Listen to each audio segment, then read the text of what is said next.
You are listening to Let's Talk Trio on podcasts. Keep up with the latest episodes by downloading the Podbean app or stream episodes via our social media accounts. Search for Let's Talk Trio on Facebook, Instagram, and Twitter. This episode is sponsored by StudentAccess. StudentAccess, the leader in Trio software. StudentAccess is an online database solution that allows Trio programs to track their students' information, connect with students by text messages, streamline the APR, and work from anywhere, all online, with automatic updates for changes from the Department of Education. Their technical support team includes former Trio staff and has over 50 years of combined experience working with Trio. Make it easier to focus on your priority, the students. For more information and to request a free demo, visit their website at www.studentaccess.com or call them toll-free at 1-800-801-1232. That website again is www.studentaccess.com or 1-800-801-1232. Be sure to share your favorite episodes on your social media by tapping that share button. This is a great way to support the podcast. Now here's your host, Juan Rivas. Thank you, Amelia, for that wonderful introduction. Hello, listener, and welcome to this episode of Let's Talk Trio. This is Season 7, Episode 2. I am your host, Juan Rivas. Thank you for tuning in, for downloading and streaming from your favorite podcast platform. Before we begin, some announcements.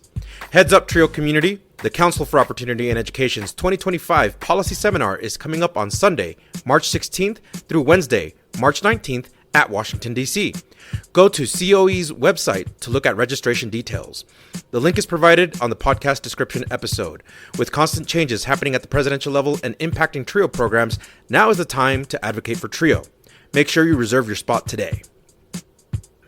The 2025 Trio Student Access and Success Conference hosted by North Carolina Central University is happening Thursday, April 10th through Saturday, April 12th. The Trio Student Access and Success Conference is a 3-day student development conference designed to provide Trio and accessibility scholars with the opportunity to experience community engagement, academic and personal development, networking, and overall enrichment. Visit the conference website for more information and to register. Again, the link is on the podcast description. In today's episode, we have the Trio Upward Bound staff from the University of Montana-Missoula, featuring Xavier Xtravaganza, Jonathan Carter, and Dannette Fadness. The Upward Bound staff from the University of Montana are on the podcast to share their personal, educational, and career journeys. Learn how they began their work in Trio. So coming up in just a bit, the Trio Upward Bound staff at the University of Montana-Missoula. A heartfelt thanks to our individual supporters, Angelica Vialpando, Rosario Riley, Dr. Ryan Barone, Dr. Jamie Motley, Dr. Jeff Nepute, Angelica Valdez, Felicia Rivera, Eric LaMaster, Jeff Kahlden, and Jaded Electronics. Thank you to our corporate sponsors, TrioJoblist.com, NOSOTROS Education Center, the TrioStore.com, powered by Proforma. Visit www.thetriostore.com, your source for Trio graduation stoles. And StudentAccess. Thank you all so much for your continued support of this podcast. You too can be a sponsor of the podcast. Head on over to Patreon and search for Let's Talk Trio. Choose one of 4 Patreon levels. You can support this podcast for as little as $1 a month. If you own a business and would like to run an ad on our podcast, send us an email at letstalktrio@gmail.com for details. Become a supporter with a one-time donation to the podcast business PayPal account. Our business handle is at Let's Talk Trio. Your support helps lift Trio voices. If you would like to nominate a participant, staff, or alumni to be on the podcast, send us an email at letstalktrio@gmail.com. That email again is letstalktrio@gmail.com. Again, a great episode featuring the Trio Upward Bound staff at the University of Montana-Missoula. Sit back, relax, and enjoy this episode. Hello, Trio Nation. My guests on the Let's Talk Trio podcast serve as staff members for the Trio Upward Bound program at the University of Montana. Welcome Jonathan Carter, Dannette Fadness, and Xavier Xtravaganza, the Let's Talk Trio podcast. Welcome. Thank you. Yeah, thanks for having us. Glad to be here. Thank you all for giving us a little bit of your time this evening to talk about you, to talk about your programs. I'm very, very happy and honored that you're here. We're very excited to be here, actually. Thank you. I'm excited to hear your trio journey. So typically I have a whole introduction for the guests. I was doing my research, but I figured that the audience would like to hear from you for this intro. So can you tell us your name, your position, where you graduated from, and something interesting about you? All right, I'll go first. So I am Dannette Fadness, she, her, hers. I am the director of UM Trio Upward Bound. And let's see. Oh, I graduated from the University of Providence, Great Falls. But when I went there, it was the University of Great Falls, so it's UGF. So I'm struggling with the name change. It's been a couple years, but I'll get used to it. And something interesting about me. So I had to look around and find things that were interesting about me. But I used to run the Osher Lifelong Learning Institute here at the university. And during that time, I wrote a chapter in a cognitive fitness book of cognitive fitness for adults, a chapter on that program. So nobody can buy the book because it was $160, but hey, it's in the library. Nice. And I'm Jonathan Carter, he, him. I am the program manager for UM Trio Upward Bound. So I spend a lot of time with reporting and budgets. I'm in the middle of APR season at the moment. Whoa. So searching for students in the National Student Clearinghouse and everything that comes with that. I graduated from Purdue University in Indiana. And something interesting about me, I am a big fan of film and cinema, especially past decades from other countries as well. And that's something that I've really enjoyed diving deeper into in recently, especially like the silent era and pre-code as well, and looking to expand my horizons. Right on. And I'm Xavier Xtravaganza, he, him, his, and I am the academic advisor for the Trio Upward Bound program here at the University of Montana. I am from the University of Montana, and something interesting about me is I love to travel. I've lived in just about every state in the United States, save like 2 or 3. So yeah, I really love exploring and just learning about new cultures. Right on. I got to ask you, Xavier, what part of Colorado did you live in? Colorado Springs, Manitou Springs area. Wow, amazing. Yeah, I hiked the incline twice. Oh my God, I could only do it once. Yeah, that hardcore. Once was enough. Hardcore. That was hardcore. It absolutely is. So how are things in Montana, y'all? How are things looking up there? Well, we tried to decide what you're asking about this, and we feel like Montana is really too hot right now. It was 40 unseasonably degrees warm yesterday. Yeah. It's too hot. We have 0 snow outside, so it's pretty odd. Right? Dannette, I like how you looked outside to verify that there's no snow. No, I agree. I think the unseasonably warm this season, Colorado's experiencing that. Like, we have our warm days longer than usual, so it's kind of odd. What about for the rest of y'all? Yeah. What else is going on in Montana? Well, I will say that this great weather helped us because we got a chance to travel up to the Blackfeet Nation with Browning. We have students up in Browning and in Heart Butte, and we got to go up there the first week of December, and the roads were clear and the weather was beautiful. And the only snow we really saw was while we drove through Glacier on the way up and back, just at the edge of Glacier. So the good weather is helpful for some things like travel in the winter. Absolutely. What is something that you will have learned about yourself or you've learned in 2024?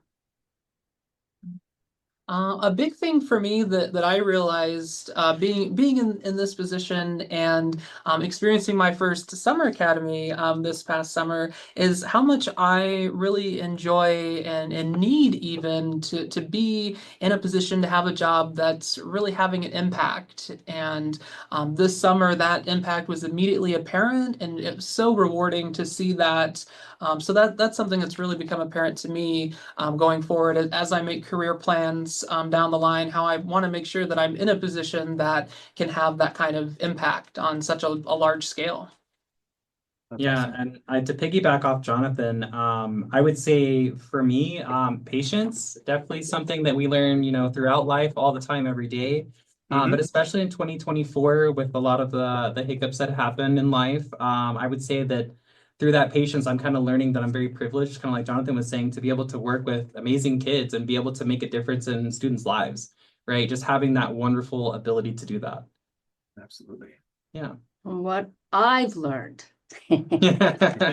is that I'm really good at hiring staff. I just Right want to on. say these two are so incredible. And, I've only been in this position for a year and a half or so now.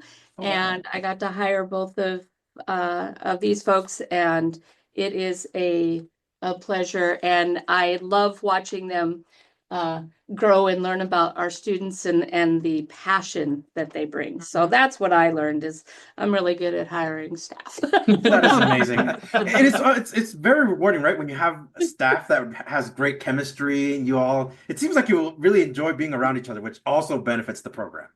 Yeah, Absolutely. for sure. Mhm. What are you looking forward to in 2025, either professionally or personally? Go for it. For me in 2025, I'm going to be starting the Master of Public Administration degree here at UM. So I'm excited about that, excited to expand my skill set and learn about ways that I can be a better public servant and grant steward as well, thinking down the line as I will take on additional responsibilities, making sure that I'm prepared to do that responsibly and effectively. So that's a big thing for me down the line in 2025, and then looking forward to next summer. That's awesome. Yes. Absolutely. What are you looking Me? forward to?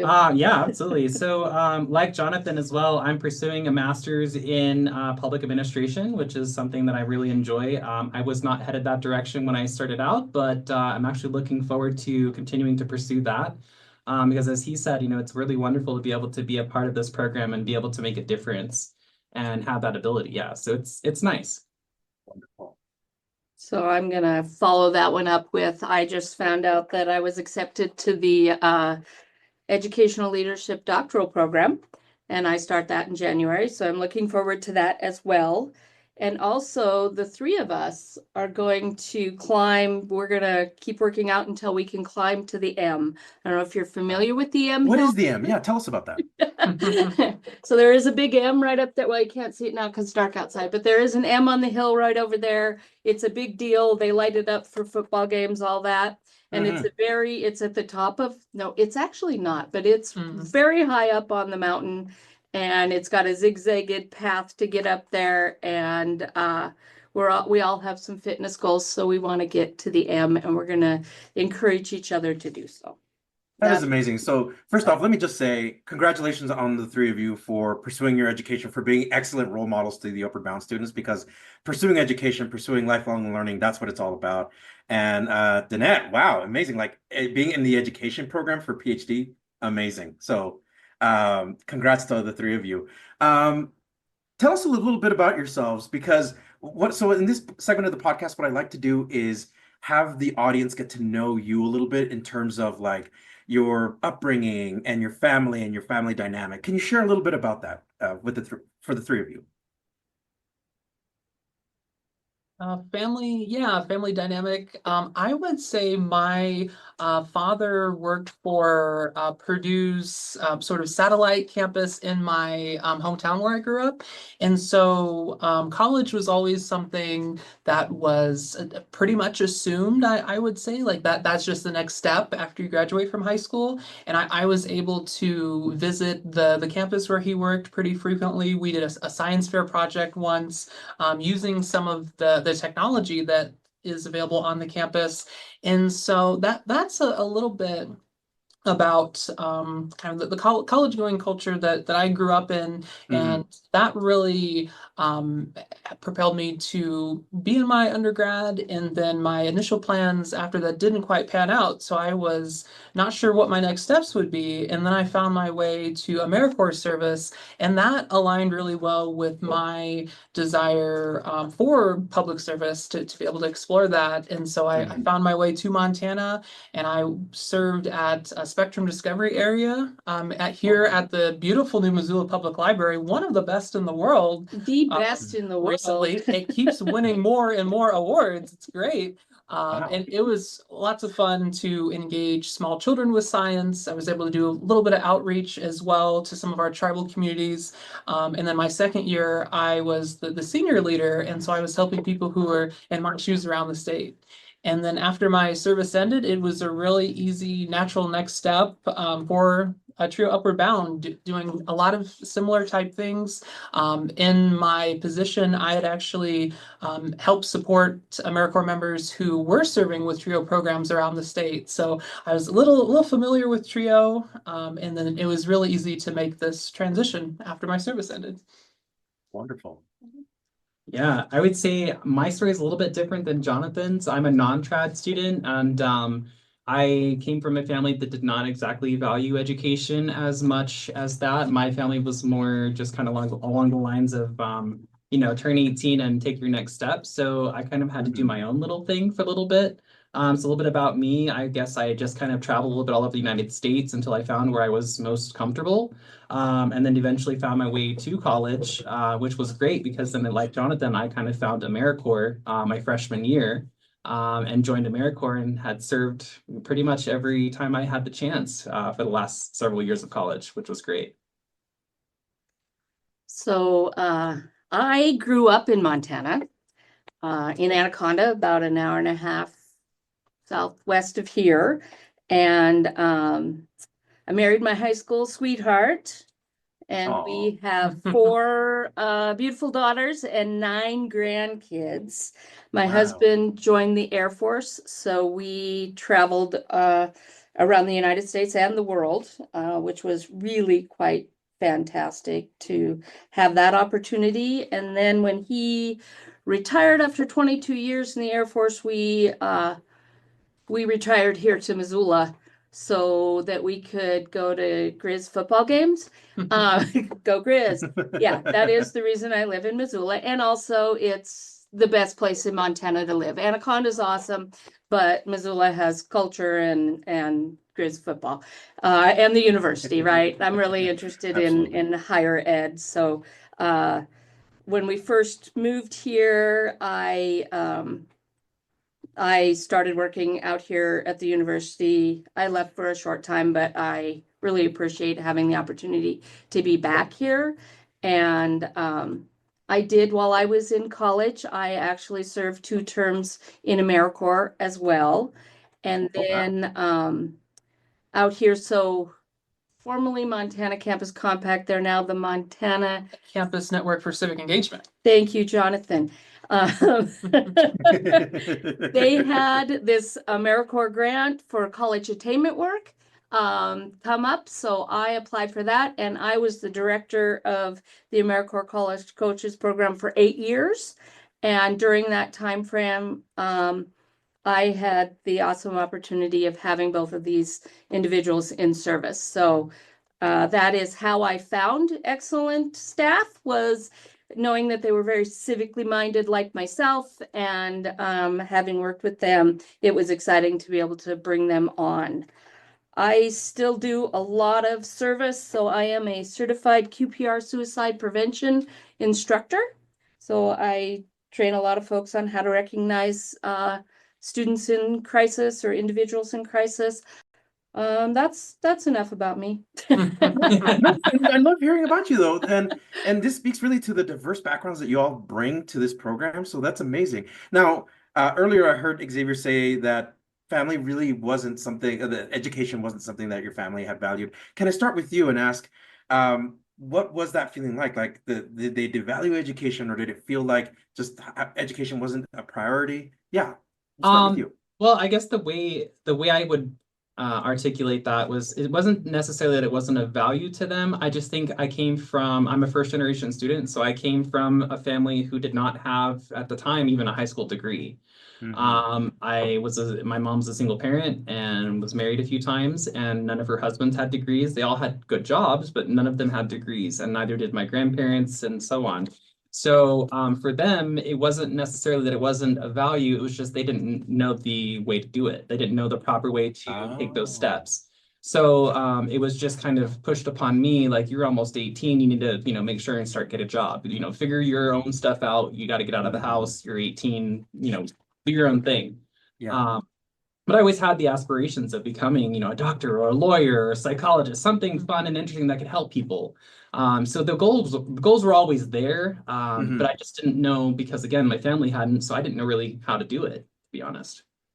Thank you for that answer, Xavier. Yeah. What about for you, Jonathan? Was education, obviously your dad working at Purdue college was surrounding you basically.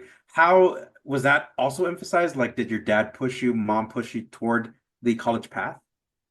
Yeah, I would say so. It was definitely a culture of college going. They definitely encouraged me to do the best that I could, and really nurtured within me a desire to do the best that I could as well.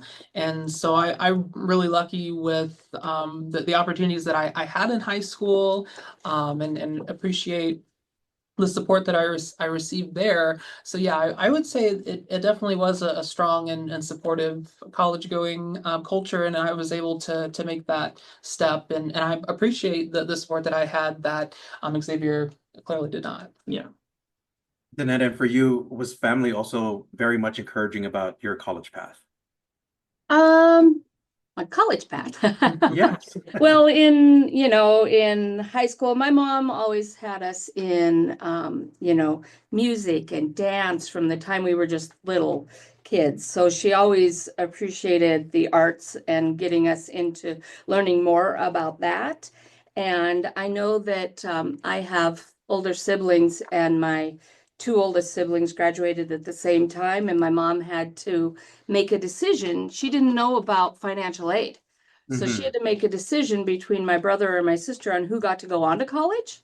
And my sister was a straight A student, and she was very responsible, and my brother was less than that, but he was a musician and very talented. And so she decided that she would send him to college, and she used her unemployment to pay for him to go to college. And so my sister didn't get to go for many years later.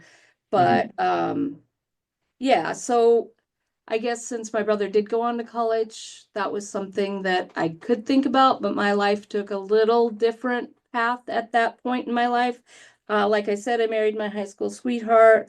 We had our first daughter while we were in high school, so that changes life. Oh, absolutely. Yes. And then we got married when I turned 18, and I dropped out of high school. So life was a little different for me, but I did get to go on to college, right? Because let's see, we'd had all four of our daughters by the time I got to go on to college. So I was a non-traditional student as well. And I had been injured working as a waitress. And so I was on workers' comp, and then Voc Rehab helped me out, and they helped get me into college. And that's the reason I got to go on to college, which was really quite fantastic. But I think my mother always appreciated learning. She did go get an LPN nursing degree at one point. And my father, I don't know how he managed it, but he was an iron worker. And then he was injured. He worked on the smokestack in Anaconda, the big stack, and was injured out there and lost his leg. And then he became he was an alcohol and drug counselor and the director of Deer Lodge County Alcohol and Drug. I never saw him go to college. So I'm confused on how he became an alcohol and drug counselor, and he's no longer with us, so I can't find that out. But I think he went to school at like Galen or something. So he got some kind of a degree to do that. So Yeah, Fantastic. life is Yeah, different. absolutely. So it sounds like even though you didn't immediately go to college, the encouragement and the path was always there, and it felt like you could at some point resume. That I could, yeah, yeah, Okay. absolutely, yeah. And my mom was always learning. Um, whether she was in college or not, she was always learning something. We'll be right back after a word from our sponsor. Are you seeking guidance to enhance your TRIO project's effectiveness and success? Look no further. NOSOTROS Education Center, NEC, is here to empower your TRIO project with expert consulting services. NEC's mission is to promote the effectiveness and impact of TRIO programs. Since 2003, NEC has specialized in providing professional development and in-service staff trainings, allowable cost services, for TRIO projects across the country. The team at NEC, with over 60 years of combined TRIO experience, offers customized workshops and seminars for project staff, compliance assessments, external evaluations, working on and submitting APRs, database customization and training, development of policies and procedures manuals, and project implementation or reorganization services. Additionally, NEC has secured over $774 million in federal funding with a 92% success rate through their live and on-demand proposal workshops, assistance with data collection and review, detailed technical reviews, and comprehensive proposal development services. Join the hundreds of colleges, agencies, and TRIO projects across the country who benefited from NEC's expertise. Nosotros Education Center, your partner in TRIO's project success. Visit their website at nosotros.edu.org. Again, that's nosotrosedu.org. And now, back to the podcast. One broad question I'm going to ask. When did you get interested in college for the three of you? When did that kind of aspiration to maybe go post-secondary come about? I mean, I'm happy to go first. I mean, kind of piggybacking off what I said in my earlier comment, watching my mom struggle as a single parent and just barely trying to get food on the table and pay our rent intrigued me right away. I was very interested in doing better than that. I felt like our family deserved better than that, and I wanted to be the one to make that happen. And so, unfortunately, life happened to me, and so it took many, many years for me to get to that point. But I would say the interest was always there. But yeah, I would say later in life when right before COVID happened, a couple of years before COVID was when I had some downtime and I had moved to Montana and getting over an illness and was able to finally get to that point where I could take that next step. And I made that journey into the University of Montana. Thanks to TRIO, actually. TRIO came to the institution where I got my high set, being that I did not actually graduate high school back in the day when I was supposed to. TRIO had made a visit over to the Dickinson Lifelong Learning Center here in Missoula, where I was taking my high set courses to get that little diploma. And I met with one of the TRIO advisors who was like, you can do this. This works. I believe in you. You should come. And we talked a little bit. And then I took my high set and I immediately started college about a month later. That is amazing. Yeah. For me, it was pretty early. I had spent some time with my dad in his office at Purdue University in Kokomo, and I had the opportunity to talk to some of the staff there that he would introduce me to, and a couple of the professors as well. He helps as a well, I wouldn't say. Yeah, I think I would say more of an aide, more of a professor's aide. So he would help set up the equipment before engineering professors would hold their classes, and so I had some opportunities there. So for me, it was pretty early on, and really seeing, okay, this is something that is really achievable for me and attainable, and my family supported. So I would say that planning happened for me pretty early on, for sure. Interested in college? I mean, I did really well in high school, but as I said, I dropped out and started a family instead, right? So I kind of thought that would be my path. And then, I was injured, and but we were over before I ever got injured, we were over in Turkey living at Incirlik, and I decided to get my GED. So I was like 26, and they had me come in and do a practice test. And I did the practice test, and then they said, you don't need to practice, you're good, take the test. And I got my GED. And I was like, well, that was really easy considering I've been out of school for, many, many years. So I think I was thinking I would be capable of college. Mhm. And then when we moved back to the States, and military doesn't get paid well, so I had to work in the evenings as a waitress so that we could make ends meet. And that was when I ended up with cubital and carpal tunnel, and then I couldn't work. And so then workers' comp referred me to Voc Rehab. Voc Rehab did a whole bunch of testing to find out what I could do with my life. And it came back with I should be a elementary school teacher. And I said, no, that's not what I should be. You're mistaken. And they actually said with my trouble with my arms, it would probably be hard to be an elementary school teacher. And I was like, yeah, I think that's true. Yeah. So, but they did say, we think that you should go on to higher ed. And one of the things that I could do in the testing was I could manipulate objects in space. I don't know what job that one is except for Tetris, so I'm good at Tetris, but that wasn't what I was going to go to college for. So I actually, I think I always wanted to make a difference. And so I actually started college in sociology. And then I decided that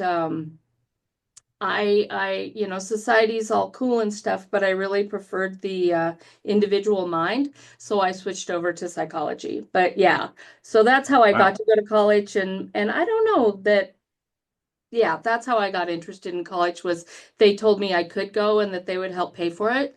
And then I got into Trio SSS. So I was a Trio student as well. That's awesome. Yeah. I want to ask, who were the folks or who were the people who guided you or provided that process to start the process for that college journey for the three of you? Well, I'll start there. Obviously, it was Voc Rehab a lot. And then Trio SSS was really important as well. I mean, they gave me a place to belong, right? And I can't remember where like FAFSA and all that fun stuff came from, but that was really important, was having the Trio supports services there. They gave me a place to belong and helped me through all sorts of the processes and things, right? Mm-hmm. Yeah. For me, it was primarily my parents who helped me with that process. With my father as well, he graduated from Purdue, and so there's a little bit of legacy there with me following in his footsteps, and so he helped me when it comes to the applications. I'm also thinking from a financial perspective, I am really grateful for the scholarships that I received going into my undergrad, like the Elks Club of Indiana, the Kiwanis Club, the Indiana Black Expo. Those were all really helpful for me as I took those next steps. So I would say primarily my parents and some teachers as well in high school, and school counselors helped me to make sure that I was heading in the right direction. And as I said earlier, I pretty much was on my own for many, many years, so I kind of had to take that step, but I would say it was Trio that came into the institution where I was getting my high set, and just recognizing that I was doing well in that aspect, and kind of approached me and was like, hey, you could succeed at this. Have you ever thought about doing this? And I thought, well, no, college is expensive. I know nothing about, student loans or financial aid. I don't think I could afford it. And they were like, actually, you can. And they walked me through the process. And like I said, a month later, I was enrolled. I had already started. I immediately went from getting my high set in March to then getting enrolled in June to start in the summer course that summer. So it was quite interesting and quite quick. Can you talk about your educational experience elementary through high school, or whatever experience you want to start off with, or one you want to highlight. What was it like for you? Was it positive? Was it something that you really enjoyed? Yeah. I think I always enjoyed school. I so I was from Anaconda, but I grew up in Opportunity. We were very optimistic humans out there. Not really, but Opportunity was quite fantastic. And I went to Beaver Dam Elementary School, and I think I always enjoyed going to school. I did, like I told you, my father lost his leg working on the smelter, and I also had a seizure disorder as a child. So with all of these things happening in our lives, I actually ended up repeating the fourth grade. Now that made school more of a challenge, right? I had been sick so much, and with my father and everything, I wasn't in class enough. So I repeated the fourth grade, but I think the biggest issue with that was the social aspect, right? All of my friends continued on and I didn't. But repeating fourth grade was really simple. I was always a good student, so it wasn't my grades. It was, I think, that I didn't go to school enough. So they were like, we can't let her go on. And then when you went on to middle school and high school, it was in Anaconda. So then we had a whole new world, right? Opportunity had maybe 500 people, and now we're in Anaconda, which has more people. This smelter was still working then, so that was a different environment to be in. But I also got to be with my friends from my older friends. Then you could spend more time with them. Going on to high school, and it wasn't middle school, it was junior high back then. So I don't know, it was great to go to school there. And like I said, when I dropped out of school, I had A's and B's. I mean, I was a really good student. I was in advanced placement courses. So school was fun. I enjoyed it. So I think when it came time where they were saying you can go on to college, I was like, yeah, I can do that. That's definitely something I'd be capable of. So That's awesome. that's it. My journey was similarly pretty positive. I was, I guess you could say, the stereotypical teacher's pet, and kind of the pleasure to have in class. But when I was in middle school, my parents transferred me to another middle school and high school in a town that was next to the city where we grew up, and so it was much more of a rural landscape there. And so I was always a little bit of the outsider, the interloper, but I was still able to have good relationships with everyone in the class. We were pretty small, under 100. And so I was also a little bit of a perfectionist, and so I've since been working to decrease that characteristic of myself. But that's two big points that stand out to me, and similarly positive. And it also gave me confidence that I could go on to college and succeed and excel there. So it's, yeah, similar situation in that sense. I would love to say that my story is exactly the same. However, it is the exact opposite. I went to 26 elementary schools, 2 junior highs, and 3 high schools in my time. We moved around quite a bit, being again that finances were scarce, and my mom probably was married 5 times during my time of being in school. So that meant we moved a lot, multiple states, multiple schools, never really getting a chance to make a good set of friends and keep them. So it was a little bit more difficult and stressful for me as a child growing up, not ever really knowing where I was going to be the next day, which again kind of prompted me to do better in my future once I was out of that kind of environment. Wow. And again, I want to emphasize like definitely the diverse background that you all come from, and how you've all now arrived as TRIO Upward Bound staff, and how those lived experiences you share with students, which is outstanding. That's phenomenal that you all come from different walks of life. Mhm. Were there subjects you absolutely favored, and were there any courses you found challenging? I've enjoyed math the most, and which may be bucking the norm a little bit there, and so much so that I started my undergrad degree in math. Was initially where I was thinking, because I just had always enjoyed the math classes that I took. Senior year I took AP Calculus, and I enjoyed that class and did well in it. And then when it comes to a course that I found challenging, physics was one course that I definitely struggled in more so. I'm not still not entirely sure what it was, but something about wrapping my head around that was just tricky for me. And Mhm.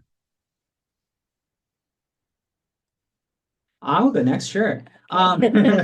So subjects I absolutely favored. I'm on the artistic side. I really enjoyed band and choir. I also played football. I know those aren't the core subjects, but I did also love math and science. I just definitely found science a little challenging from time to time. I think you have to be in a place for a long period of time to really understand what's going on, not moving around a lot. So true. But I enjoyed the aspect that I could go to any school and find solace in a choir room or a band room or their sports team. I really enjoyed that kind of atmosphere. Oh, he stole my answers. No. Like I said, my mom always put us into, dance and art, and we didn't really fit into our very rural community because everybody else, had cows and goats and things like that. And we, Mhm. danced and played in band and made art that we sold at the corner store. So we were always very interesting. But I think art, band, science, I loved science, and I think I am this old, but it was my junior year in high school when we got computer class. Yeah. Ooh. So computers were there, and what we could do with computers was DOS programming, and I was very good at that. I was ridiculously good. Yeah, And you had very those cool. printers that would print out, forever and ever one long piece of paper, and you could Oh, that's right. And they had the know? little holes at the edges. The Little holes hole on the punches on the edges. side. That's right. Yeah, and they just fold right up and go straight through.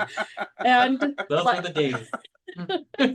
like I said, I married my high school sweetheart, so I could, put Todd and Danny or T and D and run it for pages on end. It was quite fantastic.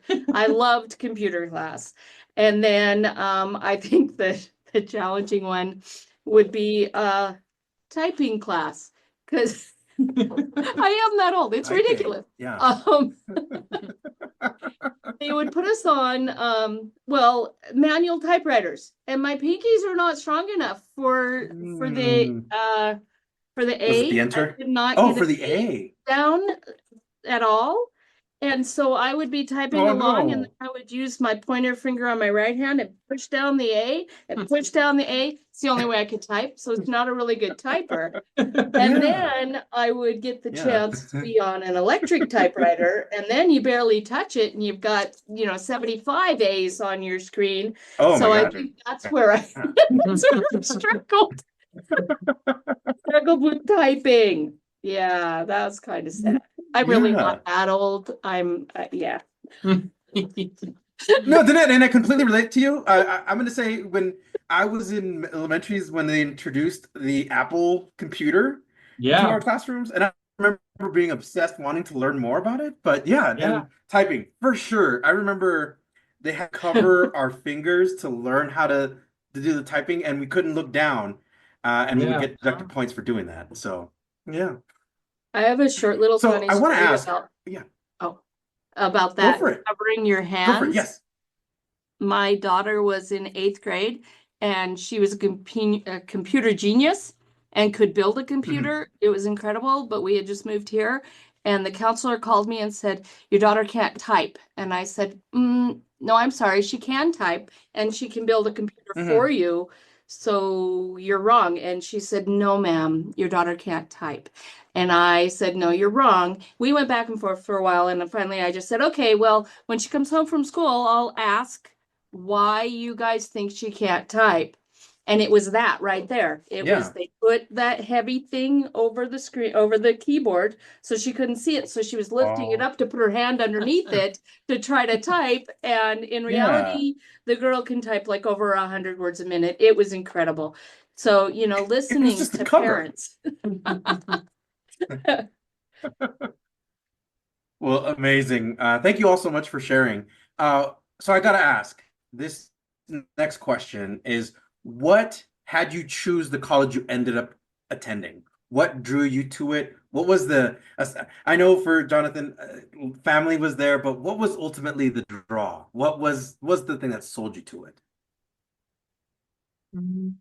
I would say for Purdue, definitely, as you said, family, being able to be at Purdue's smaller campus in Kokomo, where I grew up, that was definitely a big thing, with the Purdue brand as well. But also at the time, thinking about a career in the STEM fields, Purdue is really strong in that area, especially with engineering. So that was easy for me to step in that direction. And then another big thing, going back to finances, is that dependent of staff tuition waiver. That was a big deal for my family, that didn't have a tremendous amount of money. And so that made college much more affordable. And so those were the big factors for me. And it seemed like a pretty natural fit.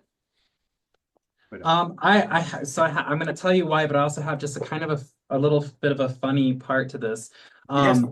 So being that I was not a high school graduate and kind of thrust into the world and had to live as an adult as a young person before I ever had a high school diploma and then a degree, quite often, and I'm not really proud of saying this, but quite often on applications, I would put that I had attended college. And then I always kind of said, oh, I went to the University of Montana. I was a Grizz.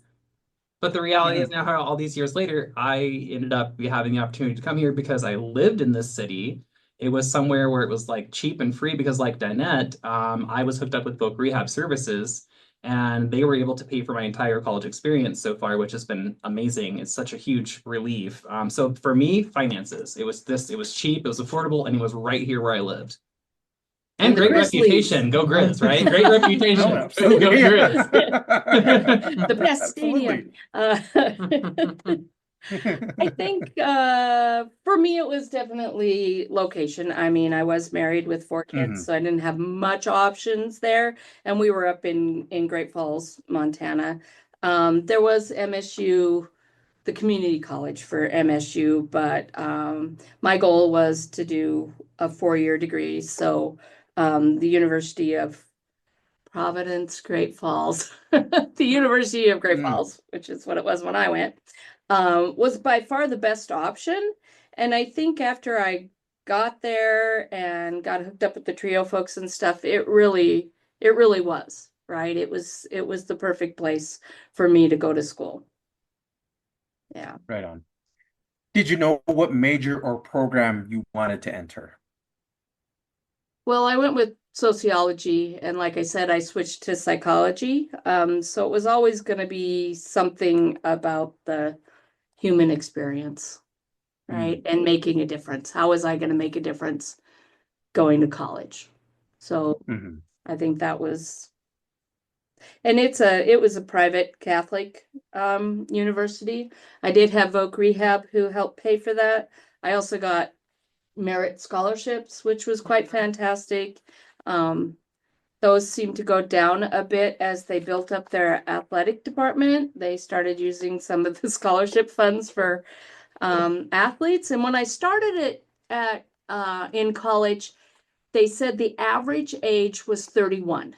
So it was very non-traditional, and they really supported non-traditional students, which was quite fantastic. When I was taking the exam to get into college, I guess they make you take an exam. I don't know.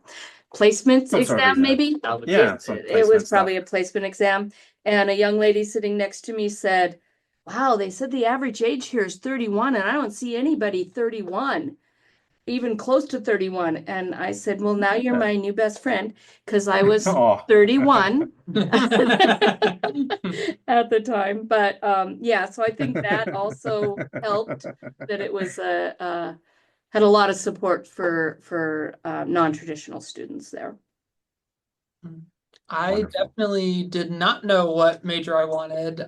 Initially, I initially applied to Purdue as a physics major, and then I took a physics class that I struggled a bit in, and I decided actually that might not be a good idea. So then I switched to math before I ever stepped foot on campus, and then kind of experiencing that first year of math courses. I think it's fair to say that the Calculus 1 and 2 for engineers are a little bit of a weed out course, I think is fair to say. And just the way the exams were structured and presented made that challenging. They succeeded in that. And so that really led me to reflect on my values and thinking about my desire to make a difference. And I thought, well, I enjoy both that analytical STEM side of things as well as more of the humanities side, getting to know human behavior. And so that's what led me to psychology. So I really definitely was not sure what I wanted to do, but I'm really glad that I kind of stumbled my way into that. I also picked up a philosophy minor. I took a philosophy class my freshman year, and I really enjoyed it. And the professor said you should really consider either picking this up as a major or a minor, and I continued with that as a minor as well. And I would say I knew exactly what I wanted to do. Being able to actually do it was another thing. I came in pre-med, was all gung-ho about wanting to become a surgeon. I wanted to be an anesthesiologist. That was my whole plan. And then quickly got into Chem 141 and realized that was no longer going to be a viable option for me because Chem 141 was hard. I had been out of school for many, many, many, many, many years at this point, and coming in my 30s was kind of like, oh goodness, okay, here I am, and I'm back with all of these high school kids that have just graduated, and they're getting this, I'm so not getting this. So Chem 141 really kind of knocked me out of the running for pre-med. I then kind of transitioned sideways into also sociology as well, and then kind of was like, okay, this is great, but not exactly where my heart is. And then tried communications as well. And I realized I'm not a great public speaker. And then You're doing great. Finally kind of decided at that point, I'm like, much like these two, I really enjoy the human aspect. I love observing human nature. I like watching how people react to certain things in life and just seeing that, the choices that they make and what makes them tick.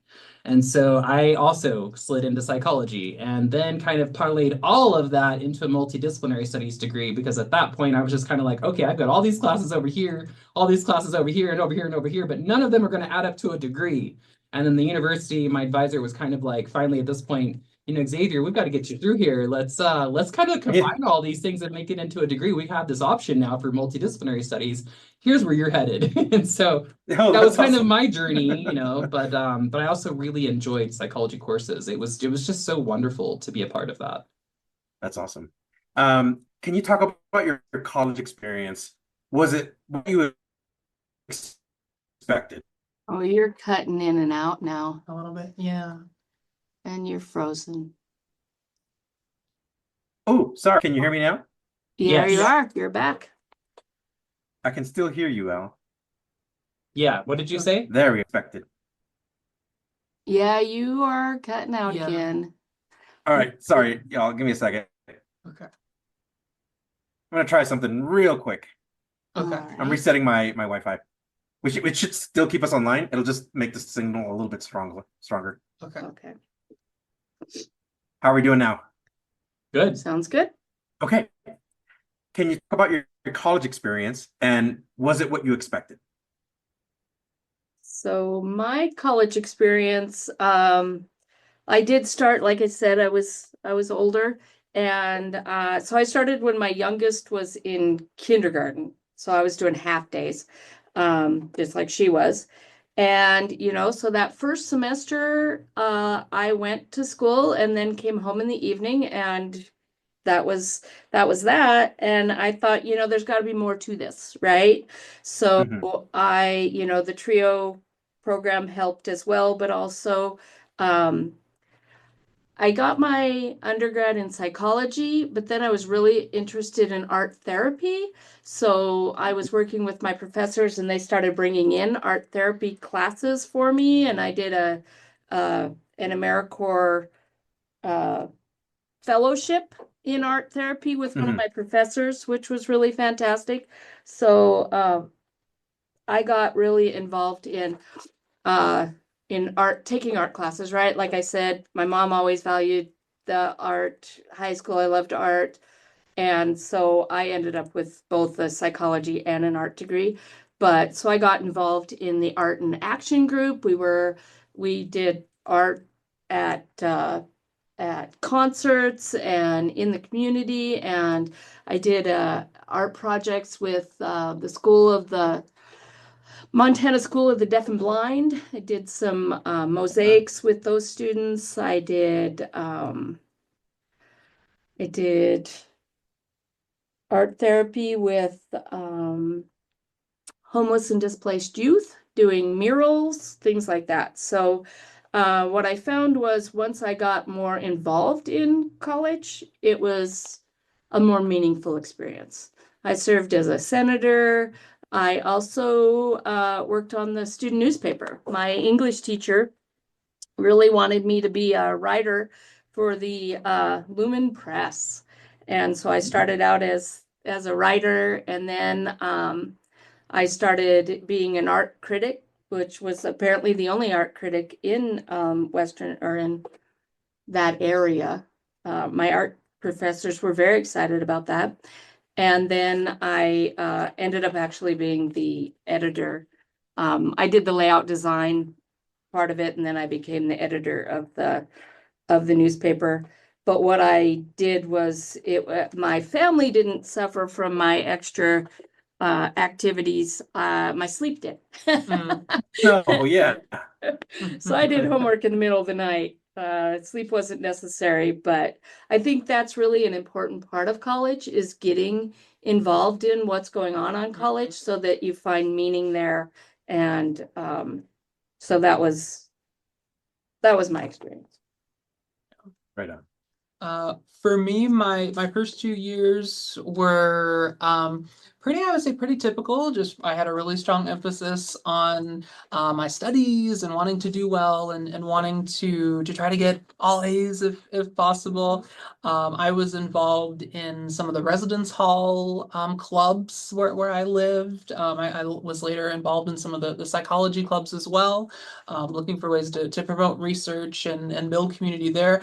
Strongly agree with Dannette about the importance of finding that community in college, especially if you go to a college that's not in your hometown. You can really struggle with loneliness, and so that's so important to find that sense of community. One unique thing, well, not on the world scale, but among the three of us, was the global pandemic that broke out the spring Oh, semester my junior year. And so ah, we transitioned to often a lot of online courses there. One thing that I can speak a little bit about is I was part of the research focus honors program in psychological sciences. And so the research that I had with my mentor was around how much strangers, how close they feel to one another after engaging in an activity. And so it's hard for strangers to engage with one another face to face when you can't be around other people. And so yeah. we ended up moving to a technology platform. We're looking at different modalities of technology and how they compare when it comes to those affiliative outcomes. And so one of them was in VR. And so we were one of the few labs, maybe the only, but definitely one of the few labs that were trudging forward with research on campus during the height of the pandemic, we had masks and shields, and we really enforced that very well. And we had no transmission from our study as well, which is important. So that was a really good experience for me when it comes to project management. That's one thing that I always go back to.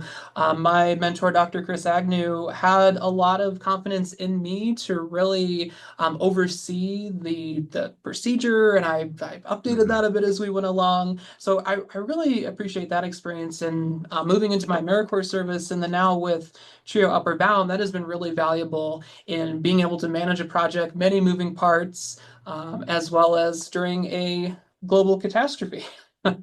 Absolutely. Good experience. Absolutely.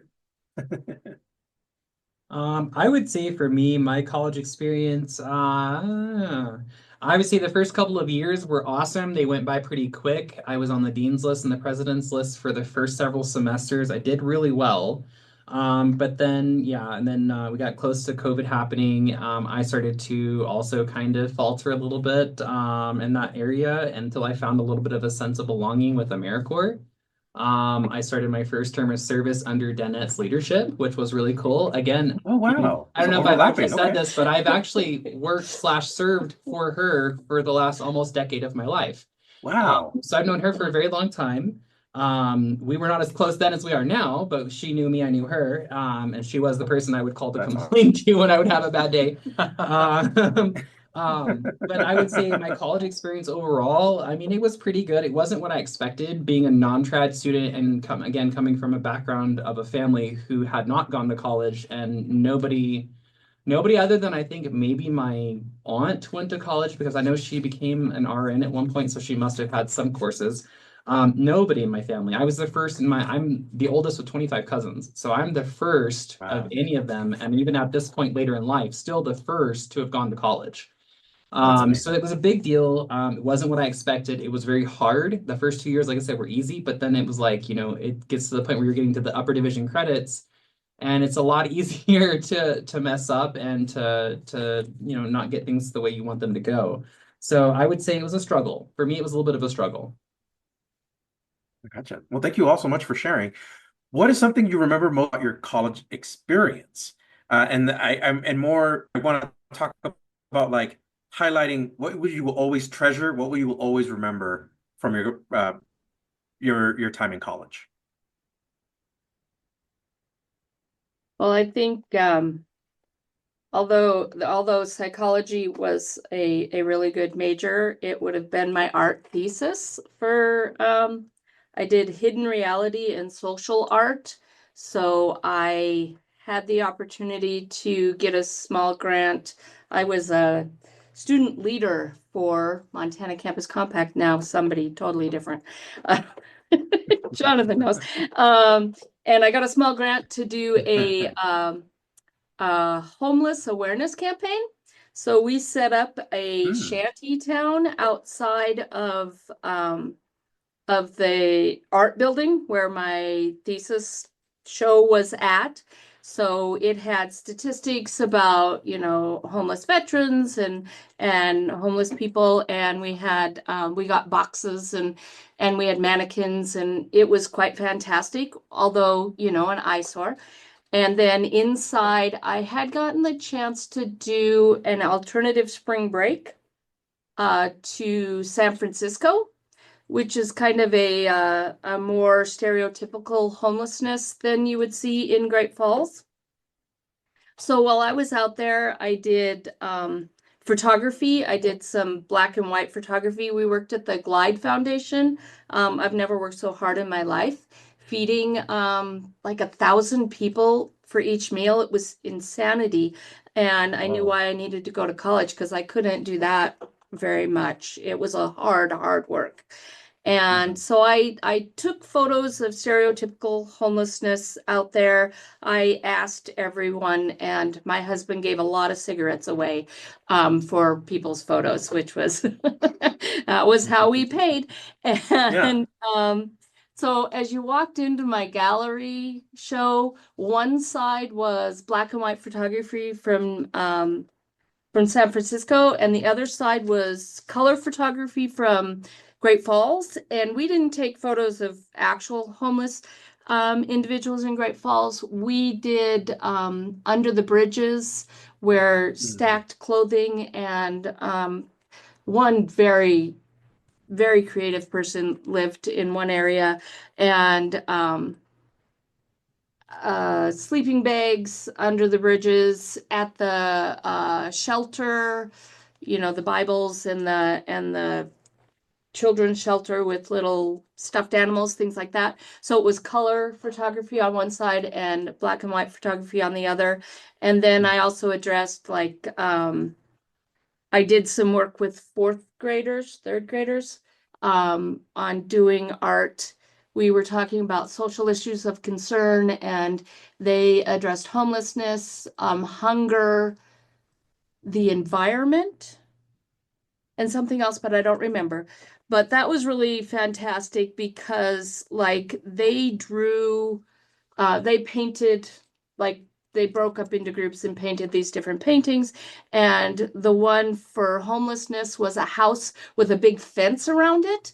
And so I asked them, tell me more about what's happening here. And they were like, well, oh, and a guy's yelling. There was that thing that shows he was talking. And I said, what's happening here? And they said, well, there's a big fence that doesn't allow them into the house. So homelessness, they knew houses existed. They didn't understand why they couldn't get to them, right? So I thought that was really fascinating. And then for hunger, they drew a grocery store with no groceries on the shelves. And I asked, what's happening here? And they said, well, they ran out of food, right? Because their experience is you go to the grocery store and you get to buy food, so there must not be any food if we've got hunger, right? So kind of looking at that aspect. So it was really an incredible experience to get to have this art show, and it happened the week just before graduation. So back to that shanty town, I had to get permissions to put that up, and it was May and it was snowing. It's December. It's still not snowing. That's crazy. Anyway, I was remembering that. And so the shanty town, just before graduation, Father Socorro contacted me and said, you have to take down your shanty town. It's not very attractive when graduation's going to happen. And I said, no, I got permission to have that up there. So I think it's important for families to see that we are, a civically engaged campus. And they allowed me to leave it up. Well, one day I was out there cleaning it up and getting the snow off. That's why I remembered that, and using sticks to pop up the boxes and stuff. And a woman walked by and she was like, she was talking to her son and she's like, oh, they call this art. Oh. And I was like, yeah, that's actually pretty cool. Because they asked me, well, what if a homeless individual moves into your shanty town? And I said, then we will have made them feel welcome, and I'm glad they'll be there. And I'm standing in line for baccalaureate, and the professor says, hey, I heard somebody moved into your shanty town. I said, are you serious? Really? He said, yes. I said, well, I'm glad. I'm glad we made them feel welcome, right? Yeah. I mean, I think that's the kind of stuff that the changing hearts and minds. And people were all like, oh, that must have been really sad when that woman said that to you. And I was like, no, because I did this project because I was in a class and the teacher asked if there was hunger in our community, and the class said no. Or was there homelessness? And the class said no. And I had just been part of the count of homelessness in our community. I'd been working with around hunger, and I was shocked that people in college didn't know these things were happening. So what I said about this woman coming by and being so upset about this display was she was our best advocate. you know, she told everyone about it. Yeah.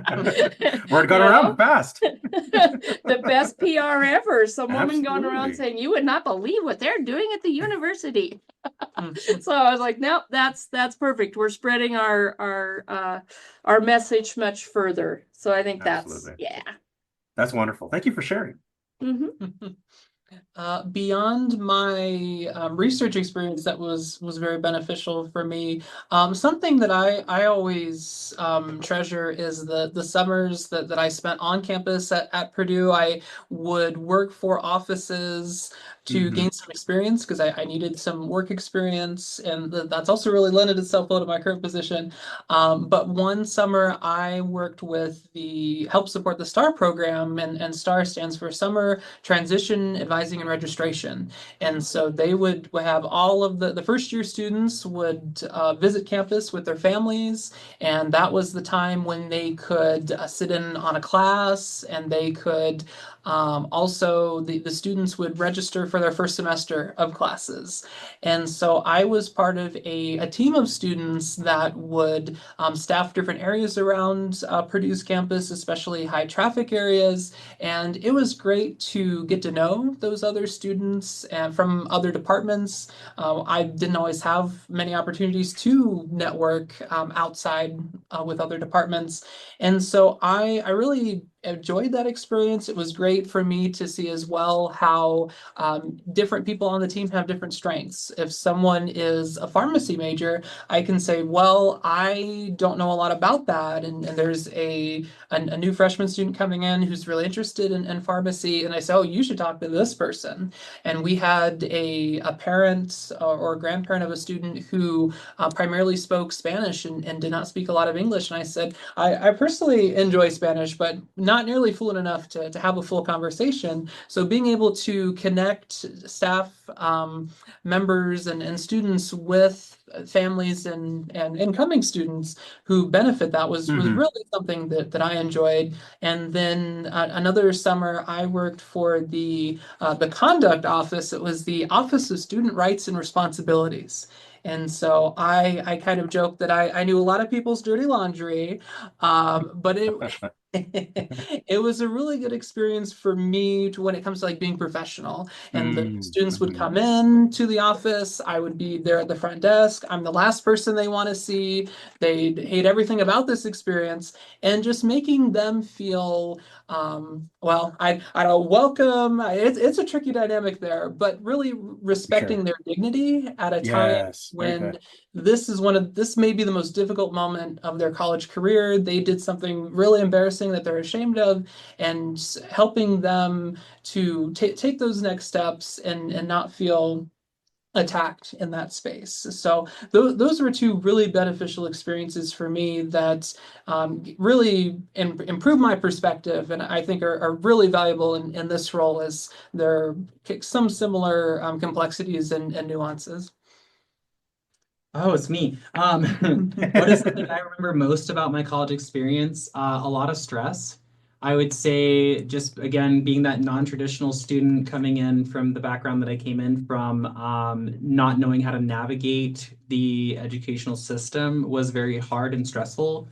I, at that time, had advisors, but they worked a little bit differently than they do now. I was not really shown the courses in which I should have been taking to get where I needed to go. It was more along the lines of, here we're meeting and here we are, and okay, cool, you're doing great, awesome, keep running with it, you're doing great. And so like the one thing I do remember is probably less positive, but just remembering the struggle that really ensued from day one. I would say again, I did well in classes, but the first couple of years, I knew nothing about picking classes. I knew nothing about the direction I was going. I really didn't know anything about student loans. And that was the biggest thing for me, because I was taking them and I didn't need them. So that's one thing I remember, because now I'm several $1,000s in debt. And my education was free, as I said earlier. Vocary had paid for it, and I had Pell Grants. So, and then on top of that, the AmeriCorps Educational Award that I was receiving from the 6 terms of service that I did, I had plenty of money. But in my mind, I'm thinking, oh, like student loans, they're offered, they're there. I need to take them. I need that money. I have to pay rent. I have to buy groceries. I have to do all these things. So I just kind of remember having a lot of stress and a lot of anxiety. But then also again finding that like home when I found my first term of service with AmeriCorps, just finding that sense of like belonging with other like-minded people that then kind of reduced a lot of that stress and anxiety for me, because then I always knew I had people to turn to for advice. Or, as we see now, all these years later, professional, development, because now I'm working with people that I have known all this time back when I was that student that was stressed and anxious and probably thought I wouldn't finish college, probably thought, I'm going to end up dropping out any day now. But here I am all these years later, still pursuing my education, and I am working with people that I love and trust, and that's a wonderful kind of feeling. So that's what I remember most about my college experience, is just that I got connected to the right people. That's wonderful. Yeah. Can you tell me, for the three of you, when did you learn about Trio? And it was kind of hinted throughout the episode, So right? I want to go first because we touched on this earlier, but again, so being that we work in Trio Upward Bound, I never knew about Upward Bound as a kid. Just throwing this out there, growing up in Texas, I did not know anything about Upward Bound. I'm sure there was one nearby, but it was not promoted. I didn't know what Trio SSS was until I was, like I said, pursuing my high set at the Dickinson Lifelong Learning Center, and a representative walks in, and actually she just left the program just a few months ago, so she's been here the entire time since I was first recruited by her, which was amazing. Being able to then go from being a student that she recruited to come into college to now working, several doors down the same hallway from her, which was amazing for me. So that was my first introduction to Trio, to be honest. For me, it was in my through my AmeriCorps service. Reflecting back on my time at Purdue, I see now that Purdue has several Trio grants that it hosts, and yet I've been racking my brain, but I really don't think that I was aware of Trio at the time. Bizarrely, I really don't think I was. I try to be pretty involved and knowledgeable of what was going on, but I really don't think so. So for me, it was my AmeriCorps service, and I was lucky enough to travel around the state with Dannette as a director. When I was the senior leader, we made 2 trips all the way around the state, once clockwise, once counterclockwise, just to keep things fresh. Sure, yeah. And being able to visit those colleges, especially the tribal institutions, Fort Peck Community College, being able to meet the Trio SSS folks up there who do an incredible work. That's when Trio really became real to me, and something that I really understood its value. Amazing, thank you. Well, the Trio support services was a vital part of my college experience, right? They helped me through a lot of things. I don't know, they must have been half the disability services as well, because they were the ones who helped me with note takers, and I would do, well, I only proctored one exam while I was there. So that was, mostly it was belonging and stuff. So I think I was hooked up with them immediately, but I didn't know about them in high school. And I was just looking because Montana Tech has a Upward Bound program in my high school now. So I had to look it up, and they didn't start with their Upward Bound programming in Anaconda, Butte, and Helena until 1993. So Wow. I'll age myself again. I was not in high school in 1993. But I think it's really important that it is there. But our program here at the university has been here since 1966. Wow, so one of the first ones. Yeah, we're one of the very first ones. So Montana Tech took a while to, they have like all the programs now. They're quite fantastic. But I wish they had been around, although I don't know that it would have changed my life, but it could have changed like my sister's, right? When they just didn't know about financial aid and stuff, that could have been helpful for her, I think. Yeah. Can you all describe the moment you graduated from college? What was that moment like for you and for your family? Stressful. Stressful, yeah. What was stressful about it? Well, okay, so I did, I have the dual bachelor's degrees, so one in psychology and one in art. I was the only one who was graduating in art. So they said, Dannette, we need you to go first to graduate. I was like, what? I was really hoping to watch somebody else because I haven't even graduated high school. I don't know how to do this. So Yeah. I was a little sad about that. But I graduated. I went across that stage and hadn't seen anybody else do it yet. As so the students were sitting right in front of the stage, and then the professors were off to the left-hand side where you went down the ramp. And when I got over to there, all of the professors gave me a standing ovation. Oh, wow. I thought that was standard. Turns out it was not. No, But yeah. one of the couple of my professors came out and gave me flowers. It was and hugs. It was really fantastic to be honored in that way. My husband, 4 children, siblings, my parents were there. My parents were super proud because I was their first child to go to college. And like I said, they never finished bachelor's degrees. So it was pretty new to them as well. My kids were super excited. My husband, who has been great. Like I said, we were high school sweethearts, so we're around the same age. He's older, but he was gray-haired back then, and somebody ran into him outside and said, "Congratulations that your daughter graduated." He Oh said, my God. "No, that was my wife." So when I keep talking about me being so old, I like to say that.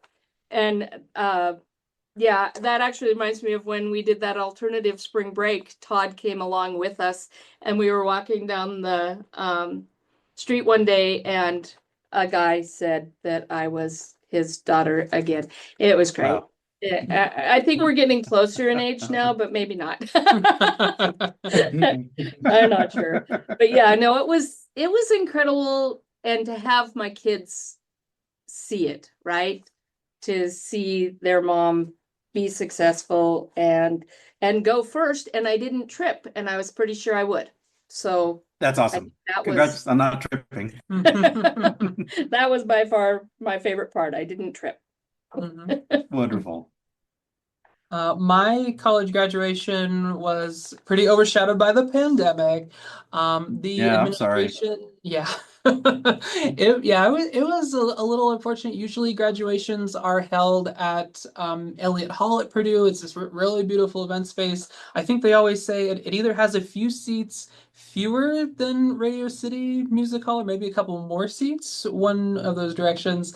But so unfortunately that couldn't happen, but the president and administration were really committed to still recognizing students. So we had it in the football stadium, and they were still able to have everyone and their families be able to be there and participate. They had a student section, and so we were spaced out as well. So being outside to ensure safety, and they had on the football viewing screens, they had pictures of each graduate, and then they had the name and the major as well of the degree. And so one moment before I walked into that stadium, I was going to stand with the College of Health and Human Sciences at Purdue, and I unfortunately picked a very bad place to stand. And I said, "Okay, line up with your college." So I said, "Okay." So I found my college, and then I stood in line. It seemed like a respectable place to be. But unfortunately, the line that I was in for my college was just about the last to go into the stadium to sit down. And so I'm standing and standing and standing. Everybody else is going in. And I realized I picked an incredibly poor place to stand. And I have some dress shoes on, trying to look nice. And so not the most supportive shoes. It was a It could be a challenge. pain. It was a challenge, but then I finally made it inside, and it was really cool to celebrate that moment. And my family was really excited as well, with my father having graduated from Purdue, so it was special for him as well. And my mother didn't graduate from college, and so it was especially meaningful for her in a different way to be able to see her son graduate, and the son she never did. That's wonderful. My story is short and sweet. I would just say definitely stressful, but also bittersweet and overjoyed. I would say just the idea that it was a long process and there were some hiccups in the road, and my time was not the traditional 4 years. And it was, yeah, a lot of stress, but also a lot of relief. I can leave it at that. I wouldn't say I had no family, so no family was around, just me. But I have a supportive staff and a good group of friends that are there to cheer me on, and that was always the best part of it. Wonderful. Well, thank you so much for sharing that too, Xavier. Did you all know what type of career you wanted after graduation? Yes. Well, do you want to go? Yes. Yes. I wanted to be a doctor of public health. I wanted to continue on and go into a doctor of public health. I mean, because like I said, Yeah. I still can, and I just might. I just might. But Awesome. I never imagined myself working in Trio. I will say that it was not even in like the forefront of my mind. I had all kinds of plans for after college, and and then again to touch back on AmeriCorps, two of my last terms of service were here at Trio Upward Bound. The first was a summer position just for the summer academy 6 weeks, and I was like, yeah, a little extra money. This is great. The kids were Right. awesome. They were definitely different than anybody I'd ever worked with before.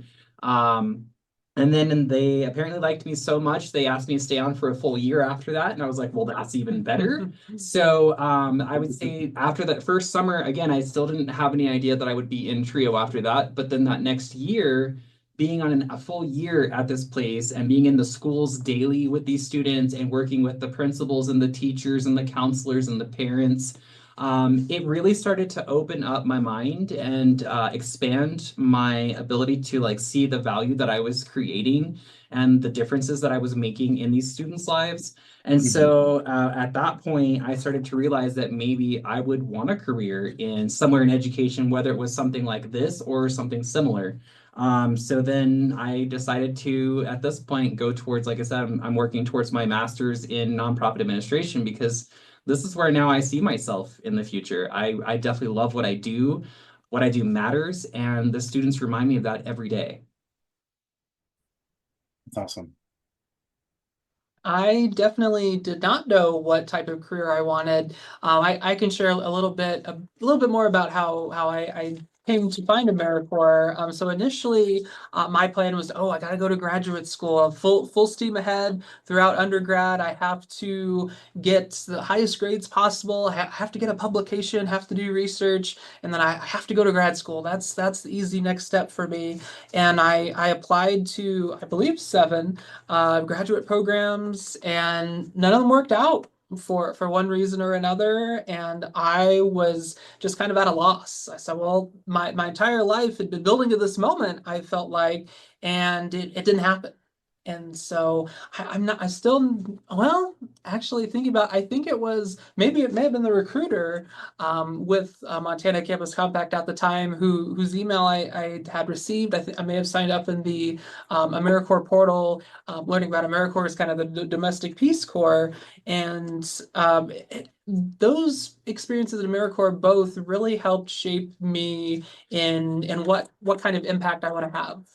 Because when I was with Spectrum Discovery Area, there are numerous children everywhere all the time, and it was hard for me to feel like I was having an impact over the long term. And I was building some cool connections with the children as they came in. One told me, I have 2 friends and you're one of them. Oh, but yeah, it was such a cool experience for me. But I was like, well, I want to be able to play a role where I can really have a greater perception of that impact. And then my second role with senior leader with Montana Campus Compact, that was a lot more administration, a lot more behind a desk type work, which I enjoy.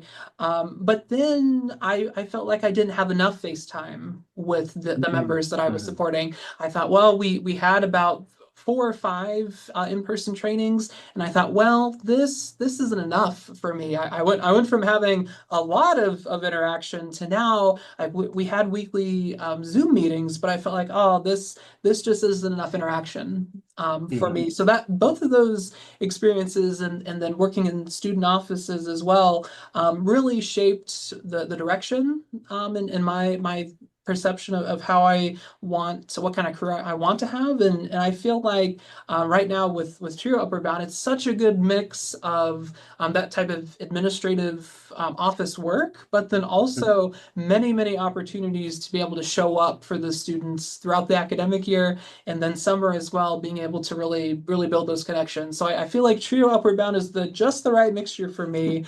And I'm glad that my meandering path has led me here. Me too. So did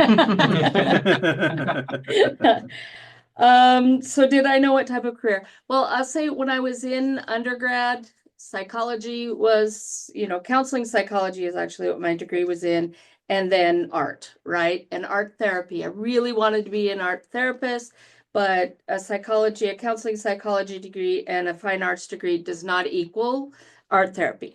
So I got to go directly on for my master's. I had done AmeriCorps in undergrad, and then also the first year of my graduate work. And so I had a little money from that to go on to school. So I went into school psychology because neuropsychology, those kinds of things, the brain was really fascinating to me. So I went into school psychology, and here in Montana, it's like diagnosing, giving kids exams to figure out where their disabilities are, these kinds of things. So I was going through that really great. I finished all of my coursework in school psychology, and my husband got transferred to New Mexico, to Albuquerque. So I get down to Albuquerque, and school psychology in Albuquerque is a different animal. It's more of a crisis response, not what I had been trained in, so I couldn't do an internship. So I was able to continue going to school at the University of Providence, Great Falls, in distance learning. So I went into counseling. So I did all of the counseling courses that I could do from a distance. And then I would have had to fly to Montana to do group therapy. So I moved on to nonprofit administration, and we moved back to Montana. Todd retired, and we came back to Montana while I was still, I went to graduate work for 5 years full time. So we came back to Montana, and while we were down in Albuquerque, I worked in information security at the Starfire Optical Range, which was quite fantastic. I did have a top secret clearance. Tell you what I did, but then, that would be bad. I don't want to say what I was, the joke, because it seems inappropriate now. But anyway, we moved back up to Montana, and higher education has always been a passion of mine. I went to undergrad for 5 years, got 2 degrees, went to graduate school for 5 years, got the equivalent of 3. So education was important, so I applied everywhere at UM. And I was offered a position in clinical psychology, or to run the Osher Lifelong Learning Institute, or to work for the Osher Lifelong Learning Institute. And the dean of the continuing ed, which was where the Lifelong Learning Institute was, I thought she could be a really good mentor, and I decided that education was what I wanted to go into instead of counseling, because I think I too kind-hearted for counseling. I thought it might destroy me. Maybe, I don't know. I thought I would take home everybody's problems, so I went ahead and just finished my my master's in the science of organizational management and human development. That's what it ended up being. But I got all those other credits and they transferred on to my doctorate, so I'm super excited. But I didn't know what I wanted to be. At that time, I definitely wanted to be involved in education and at UM.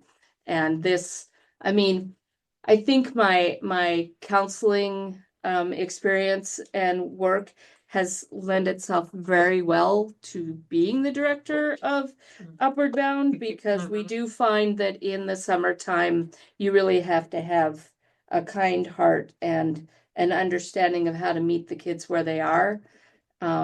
So I think I'm using all of the skills that I've learned in college over the years in this position. So I think this is a great place for me to be. That's wonderful. So usually when I speak with TRIO staff, the answers usually range from I was heading into education anyway to this was not something I ever thought of doing. Where does working for TRIO land on this spectrum for you? At the time, it was definitely closer to, it wasn't something I thought of doing. I was really intent at the end of my undergrad. I was really intent on, I needed to be a researcher, thinking of academia, something along those lines. But now, in retrospect, reflecting back on it, I really enjoyed working with the conduct office. I really enjoyed working with summer orientations. So in retrospect, it feels like a very natural progression. But at the time, it was not something that I thought that I would do. Oh, Thank me. you. Well, like I said earlier, my whole pathway was to become a doctor of some sort. I didn't even care if it was an anesthesiologist, doctor of public health. I just wanted to be a doctor. I wanted to be important. That's all I knew. And You are important. again, TRIO You was are. not on my radar. TRIO was just who was helping me through college, and they did a really great job. There are some wonderful TRIO staff here, some that have left, some new ones that are returning actually members, which is great. But overall, just really such a supportive program that, again, I didn't think I would head into that direction. But the moment I stepped through these doors and realized that those people that were there from my very beginnings of college were still here, it meant that there was some sort of like special energy here that I could then tap into and kind of cultivate to, be my own as well. And so I'm so grateful because this is my home, TRIO's my home. And Upward Bound just happens to be, my address. But TRIO overarching is my home. I like it. Yeah. love Well, that. like I said, at the beginning, Voc Rehab said you should be an elementary teacher, and I said no, I shouldn't. That's a bad idea. Who do you think I am? I mean, I like my kids, other people's children. Are you kidding? So was I ready for TRIO? Probably not. But education is a passion. And then I got that opportunity to manage the AmeriCorps grant for 8 years and be the director and place AmeriCorps members around the state of Montana into TRIO programs. 470 placements over the years that I worked there. And so I got to work with these TRIO staff, and they're some of the best people ever. Amy Verlanik, Teresa Rader, Dan, absolutely. And I got to watch my AmeriCorps members get jobs in TRIO, right? Adam Mays was one of my first AmeriCorps college coaches, and put him in Havre, Montana, where we had they had the most snow in like the world. I don't know, something like that during the time he was up there, and it was so cold and sad. And then he went down to Butte and he became the director of Upward Bound for a while before I ever stepped into at Montana Tech. So seeing how TRIO was a family, right? And getting that opportunity to work with all these folks for all these years. When the director of TRIO Upward Bound came up, I was like, absolutely, I'm gonna try for this position because I think it's a natural progression in my career and also an opportunity to work with the TRIO family. around the state of Montana, and it's definitely been that for me. And then, like I said, I got to the AmeriCorps side of it. I got to bring my staff in from from AmeriCorps. That's awesome. So Right on. fantastic. What is something you learned working in the TRIO program? So with Upward Bound, what is something you learned? Ooh. As I mentioned earlier, you know, the counseling, the psychology, having that heart for service, I think is vital for this position. And really being able to meet students where they are and engaging in active listening. And, you know, I know that I've learned that our students deal with a lot of trauma. And so really being trauma informed is vital for this position. So that's kind of definitely having those skills. You know, I said I didn't want to be a counselor because I would take on their world. So then being able to step myself back from their trauma and know that the work that we're doing with them is changing their lives. That's, yeah. A big thing for me going back to impact is just how much of impact that we do have on the lives of our students, especially during our summer academy. We have a 6-week program, and since most of our students are 4 to 5 hours away, depending on how much snow's on the ground, we keep them on campus over weekends as well. So it is a pretty immersive experience when it comes to building community. And it's been really special for me to see just how much of an impact that we have through that opportunity. And Xavier was just sharing a story this morning of a student who really opened her heart, shared the many tremendous challenges that she was facing. They're difficult to fathom, and how our program has really brought her so much stability, and she's in such a better place now here at UM, starting a degree. So I'm really glad that we can provide that structure for students who desperately need it. Stability. Yeah, stability Like for that. sure. I would say something I learned from TRIO programs, working in TRIO programs. TRIO works, right? That's the whole theme of this. TRIO I love that. works. Yes. Yeah, it does. Yes. It really does. Absolutely. Again, coming as an SSS alum and then now working in the Upward Bound program, you know, and seeing it from the college aspect now down to the high school side of this, even further into ETS when you get into the middle school range. You know, we're like a stepping stone. It's really wonderful to see the programs work cohesively, to see the kids be able to go from that elementary aspect of like, oh, okay, this is an introduction, then to Upward Bound, and then, oh, I'm building my future now. I can do this. And then getting into college and saying, holy crap, I'm actually doing this now, Yes. and I'm going to make a difference. So that's what I've learned over this last time, you know, this last 3 years I've been working in the TRIO program, is just that it does work. It really does. If you work it, it works for you. So that's a big deal for me. Yeah. Sorry, just dropped something. Talk about your TRIO program. When was it first established, and what should the audience know about your program? And all three of you can have a different take, or you can assign Dannette to talk about the TRIO program. Up to you. Well, as we mentioned earlier, UM TRIO Upward Bound has been here since 1966. We have served over 3,000 students over those years. And so our programming is here in Missoula in the 3 high schools. We were only in 2 high schools. We've been in the 3rd high school for the last couple of years. And then up on the Blackfeet Nation. So at Browning High School. And we did just add Heart Butte 2 years ago, or when this last grant was written. Yeah. Heart Butte and Sentinel were both added at that time. And I think that it's unique. We do have another staff member. Maybe we should have invited her. We didn't. Oops. Up in Browning, she's an academic advisor, works in the high school up in Browning. So that's really fabulous to be able to support those students that way. And like I said, we do try to travel up there as a team as often as we can. The students definitely enjoy seeing us. We went up the beginning of the month and did a workshop and had some pizza. Those kinds of things are are important to support these students, and seeing how much they really enjoy Xavier. They're always super excited that Xavier's coming to town.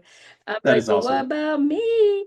And they're kind of okay with me too. And Jonathan. But I'm the fun one. it's and the advisor who's always face to face with the kids, right? I mean, that's what I said about that first summer. Absolutely. I was the disciplinarian. Mm. So it's Oh, like oh, really yeah. hard to build relationships when I step in as that.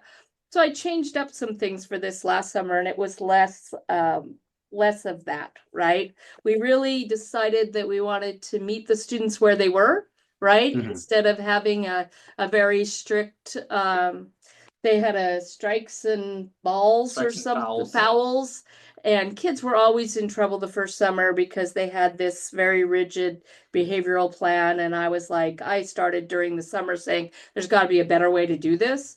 And Mhm. so I think we implemented a better way. We had good conversations with kids this summer. We met them where they were. We redirected them. And we had many less issues with our students last summer.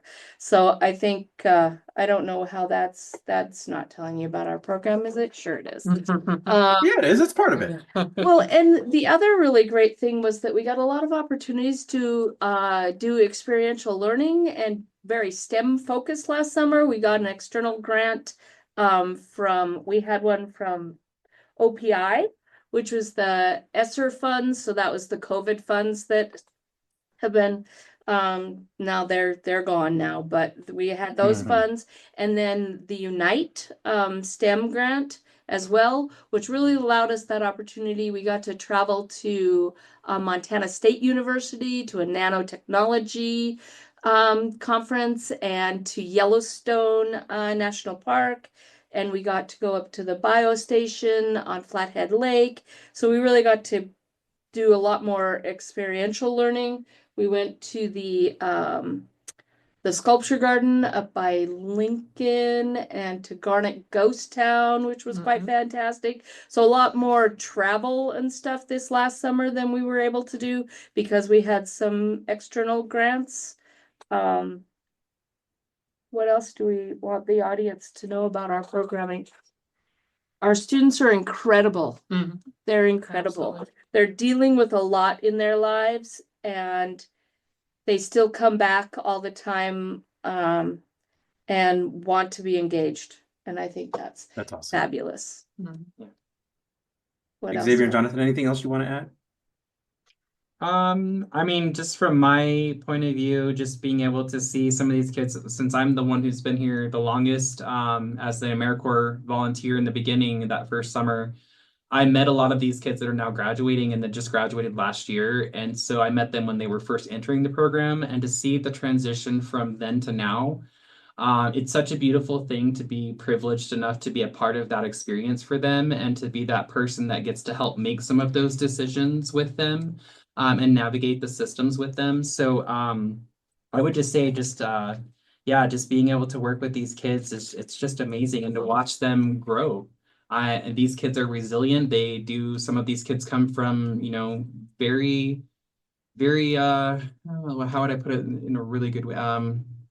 Hard backgrounds, very hard backgrounds, some of these students. Absolutely. And so to some of these students, Absolutely. we are that parental figure for them. We are that trusted advocate for them. We are that person that they will go to and tell everything to, because they know they feel safe and secure.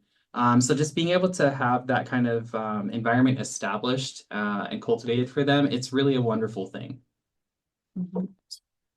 As I understand it, our program, as Dannette was saying, was part of the second round of UB grants that were awarded back in 1966. So there's that initial group in 65, and then as I understand it, in 66, we were part of that second group or second wave, which is very cool. Such a rich legacy. I have started scanning some of our older pictures. We have several photo albums downstairs in our basement and up here as well. And I've started posting them on our Facebook and Instagram pages. And it's been really cool to see alumni recognizing themselves and others and sharing that and tagging people. So there's such a sense of community there that's really special. And Dannette and Xavier gave me a tough act to follow, but I really echo what they shared. And I tend to be a bit more behind the scenes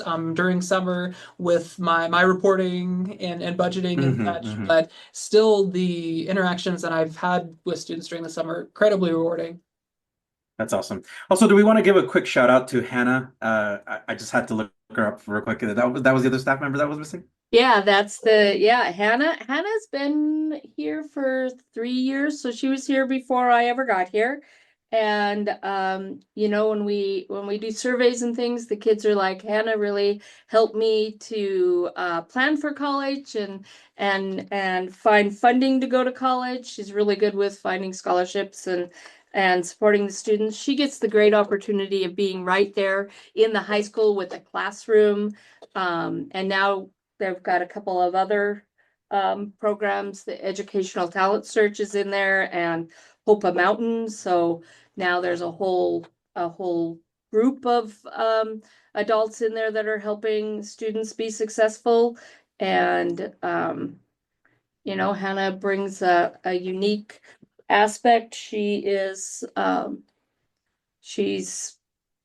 from the Blackfeet Nation and can really connect with our students up there. What else? About Hannah? Yeah. Hannah's an amazing, optimistic person. She's always got goals for her future and for the future of our students. And she is just that person that will show up. And when the kids come in there, she will sit there and talk with them. And it's wonderful. And like Dannette said, I'm kind of jealous of Hannah just a little bit, I want to say, because I work in all 5 of these high schools. But in the 3 high schools I'm primarily in down here in Missoula, we don't have a classroom. We don't have a dedicated space other than after school tutoring that I can be in during the day. So it's much harder for me to connect with them daily other than during like times like advisory or study hall. Right. So I kind of a little bit jealous that she gets a whole classroom to then have kids stop in and visit her throughout the day. So I envy her a little bit, but yeah, no, she's a pleasure to work with. Awesome. Yeah. Well, are there any highlights about your program that you'd like to individually note for the audience? What I wrote down here was partnerships. I think partnerships are a really important part of this, and I think we as a team have really worked to expand our partnerships since I took over and hired these 2 incredible individuals to help us. My first summer we did have, so one of our English teachers was going on to get her graduate degree in school counseling. So she did kind of an internship with us my first summer, and all the students already knew her, or some of the students knew her because she had been doing the English class for the couple of summers before that. And so having her on hand to do one-on-one counseling and just kind of be there when we did have any trauma. Every summer, our students end up losing. We lost, like the first summer, 4 individuals died over our summer. Aunties, uncles, siblings. It's been a rough couple of summers. So to have a counselor on hand to really sit down with them and talk to them was huge. So this last summer, we were able to bring on the Happiness Project, which is here at the university. It had 4 graduate counseling students, and the Happiness Project is a evidence-based project to help reduce suicides across the state. They're trying to get into all the high schools, but it really is helping kids understand how to be happy and to focus on that. So they came in and they offered group counseling to our students. We broke them up into the rising 9th and 10th graders, rising 11th and 12th graders. And then they also offered one-on-one. So they were able to work consistently throughout the 6 weeks with about 18 of our students one-on-one. And they're continuing to counsel them now. Some of them up on the Blackfeet Nation and here in town via Zoom or a safe way to do that, telehealth kinds of stuff. So I think that was really an incredible part of this, was being able to find people on campus that could support our program in that way, and really making sure that we have partnerships in the community, on campus, to help build up our program. We're also able to offer 1 high school credit for our students in the summer, and 2 college credits to our 11th and 12th graders. They do like a dual enrollment course, and it's focused on college attainment type stuff, but they get 2 college credits over the summer as well. So really, that is a huge aspect of our programming as well. And you guys? And piggybacking off of that, when it comes to partnerships, another thing that we're really excited about and proud of from this past summer is we had a partnership with Mountain Health Gives, their Little Peeps project, and they were able to partner with Envision Eye Care here in Missoula, and through both of their very kind work with our students, we were able to provide free glasses and contacts to students who needed them. And our students often shared that they wouldn't have been able to have contacts otherwise if it weren't for this program. So we really appreciate that partnership, and are always looking for innovative ways that we can serve our students better and better meet their needs, meet them where they are. I would say some highlights from my aspect of our program are kind of, again, harkening back to the whole being able to be there and step in to be supportive for these students when guardians or parents are not always able to be for whatever reason. So just showing up to concerts, showing up to different theater productions, being able to be those people that they can rely on that are going to show up and support them and cheer them on. And then also I would say just the ability to then partner with other community members or organizations that have also found our cause to be worthy. And so they have donated to us and supported us. Some in clothing or activity, things like a couple summers ago, we got a whole bunch of rafts donated to us by the Moose Club, which allowed us to then take our kids, rafting down the Clark Fork, which was an amazing experience for them. Being able to get Clearwater Credit Union, which is a local credit union of ours, to donate money that we could then buy our t-shirts for our students and decorate them the way we wanted to make them really nice and comfy and cool looking instead of just, an average kind of a t-shirt with Trio Upward Bound on it. It was really awesome. And then, just being able to, again, just be that person or that entity that is always able to be relied upon. So I feel like that's one of the biggest highlights for me. For me, for sure. Awesome. Yeah. So then I'm going to kind of shake up the question here. What has been the most rewarding or most impactful thing aspect of working with Trio Upward Bound? And I'm going to really stick with the rewarding part because it sounds like you really took something away from here. So I kind of want to, it'll piggyback off my last statement, but so I want to share kind of a story from the summer that kind of really impacted me, that really has just resonated with me since. We were getting ready for our 4th of July family picnic, and I had went and purchased, I think, 30 pounds of meat and to feed all these students and their families. Yeah. And so one of our students that we referenced earlier that had just graduated high school that we brought in to be a junior RA, which was also something new that we had done just to kind of give her a foot in the door towards stepping into that first semester in college so she could have some money, so she could have the experience. And then also just because we thought she was just truly ready. She was just an amazing leader as a student. Well, at this point in time, we were marinating the meat the night before 4th of July.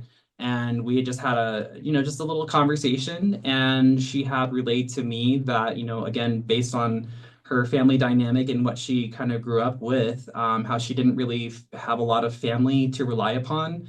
And she was really very happy to have someone like me and like us in her lives. And that, she kind of looked up to me as a father figure. And to be told something like that from a student that I'd met several years ago that I just didn't know that I would ever be close to in any of those ways or ever work with. was very rewarding for me because it really showed me that the choices and the decisions that I've made and the conversations that I've had and the interactions that I've created really meant something to this student. And if it was, this student as well, I mean, how many other students then that didn't say something? How many other students have I impacted? Because I know if I did it for one, I've done it for multiple. So it was really rewarding just to kind of have that kind of feedback from her, just reaffirming that, I'm in the right place at the right time doing the right thing. Awesome. Mm-hmm. The most rewarding aspect for me would be really seeing that sense of community that develops in the summer. Being 6 weeks, including weekends, it is pretty immersive as we've said, and seeing the students really grow those bonds with one another is super cool to see. I remember on the first day, on move-in day, the first couple hours, some of the students were pretty nervous, pretty anxious. This may be their first time away from home, and home is 4 to 5 hours away.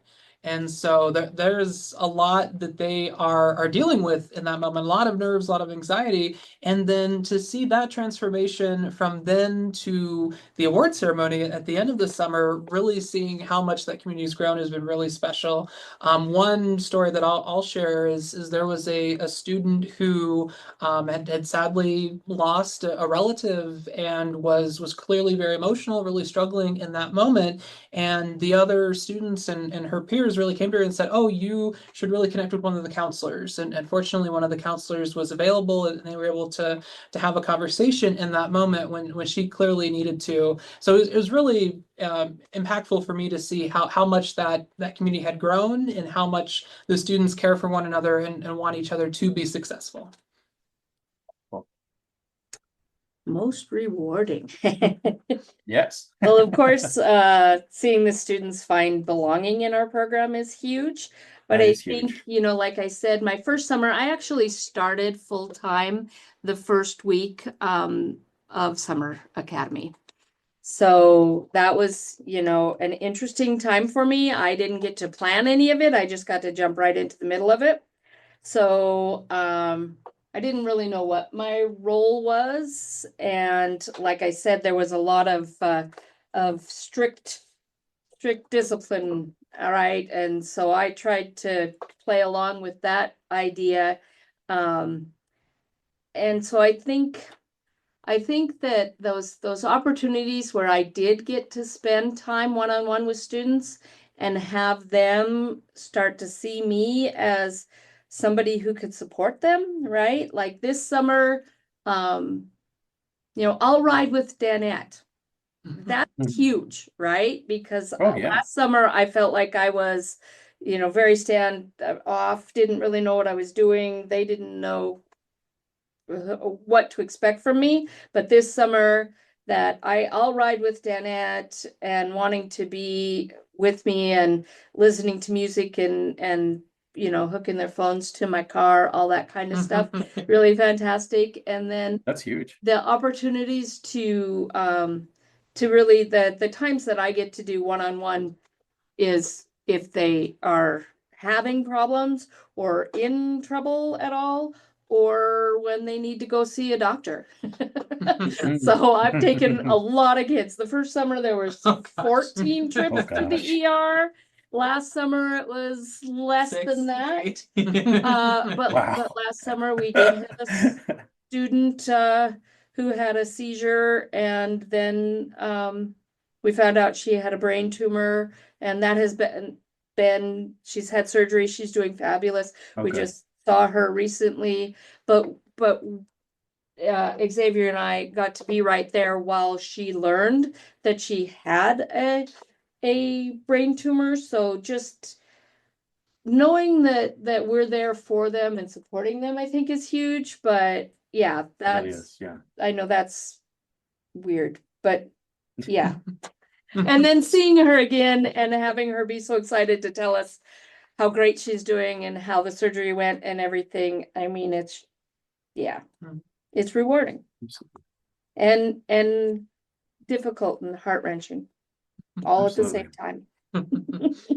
Now for the biggest question for this interview. How do you recharge after an academic year or after a summer program? What do y'all do to recover your energy? I think debrief meetings are a big one for us. Definitely talking through what has happened, thinking about how we responded. Is there a way that we could have responded better? How can we be better for the future? That's definitely one where a big one for our program, meeting with the residential advisors that we have and say, okay, how did this situation play out? How did you respond? And let's think about how we can grow and be better in the future, which hopefully this challenging situation won't happen again. But in the event that it does, we shall be more prepared. Right. I took a cruise. That's how I recharged. Cruise. I Okay. took a 9-day vacation time down to the Caribbean. I went down and had a really good time. I never take vacations. I have never had the opportunity to really afford to do this. So being in a position in which I was privileged enough to have that opportunity, I can say this right now, it was a very life-changing experience because it really helped me to realize that self-care is a very real thing. And it is a very important thing, especially when you work in a position such as ours, where we work with kids with a lot of trauma. Because we're all such kind-hearted people that we do tend to then take on that trauma. I know I am guilty of that often, taking that trauma home with me and then letting it fester in my mind and thinking of all the ways, how can I help? How can I make it better? How can I do something more? But the reality is, this is life, and all we're doing right now is what we're doing. It's the best we can do, and what we're doing matters, and it helps. So I'm really grateful at the opportunity to be in that position to do that. And then, going back to the recharge aspect of it, you've got to be able to be healthy to help others, right? Just kind of like on a plane, put your mask on first before you, place the mask on somebody else. But the reality is, taking care of yourself. That's how I did it. I decided I'm going to go away out of the country, turn my phone off, and just be me on the sea. It was great. In a hurricane. Absolutely. In a hurricane. During the hurricane. Oh, is this a story? Milton? It was Milton, right? Oh, no. Yeah. Milton. I think it was Milton. Is that the name of it? It was Milton? It was one of them around that time. Yeah, I think it was Milton. Yeah, so it was in November or October. So it was it was October 4th. So it was Milton, I'm pretty sure. We left the port of New Orleans right as the hurricane was forming. And we got about an hour or two out to sea, and I had gone to sleep and decided I'll just, because it was a long trip there from Montana to get to New Orleans when we had missed our connecting flight. Thank you, American Airlines. It was great. Thank you so much. But then we ended up having to drive from Dallas Fort Worth because we missed our connecting flight. We rented a car and drove to New Orleans. So I got no sleep that first night and woke up after I passed out that next day, woke up to a rocking ship and my sliding glass door going open, close. Oh, no. Close. And all I could think of is, what's happening here? This seems like a dream. I'm not sure what's going on. I walked out in the hallway and there was they have these TV screens on all these cruises, and it shows you where you're at in the world. And all I see is our big ship in the middle of the Gulf of Mexico and this giant hurricane right behind us. Oh, no. And the captain all of a sudden came on the speaker and was just like, by the way, everything is fine, but we wanted to let you know the Hurricane Milton is 200 and some odd nautical miles away from us, and we are increasing our speed. We can get you safely to where we're going. So I was not terrified. It was actually quite intriguing. I really enjoyed it, but that's what I did to recharge. Right on. Yeah, and I will be doing it again every year. For the record, every year after summer, that is, I highly suggest take a cruise. Take a cruise. Wonderful advice. Dannette?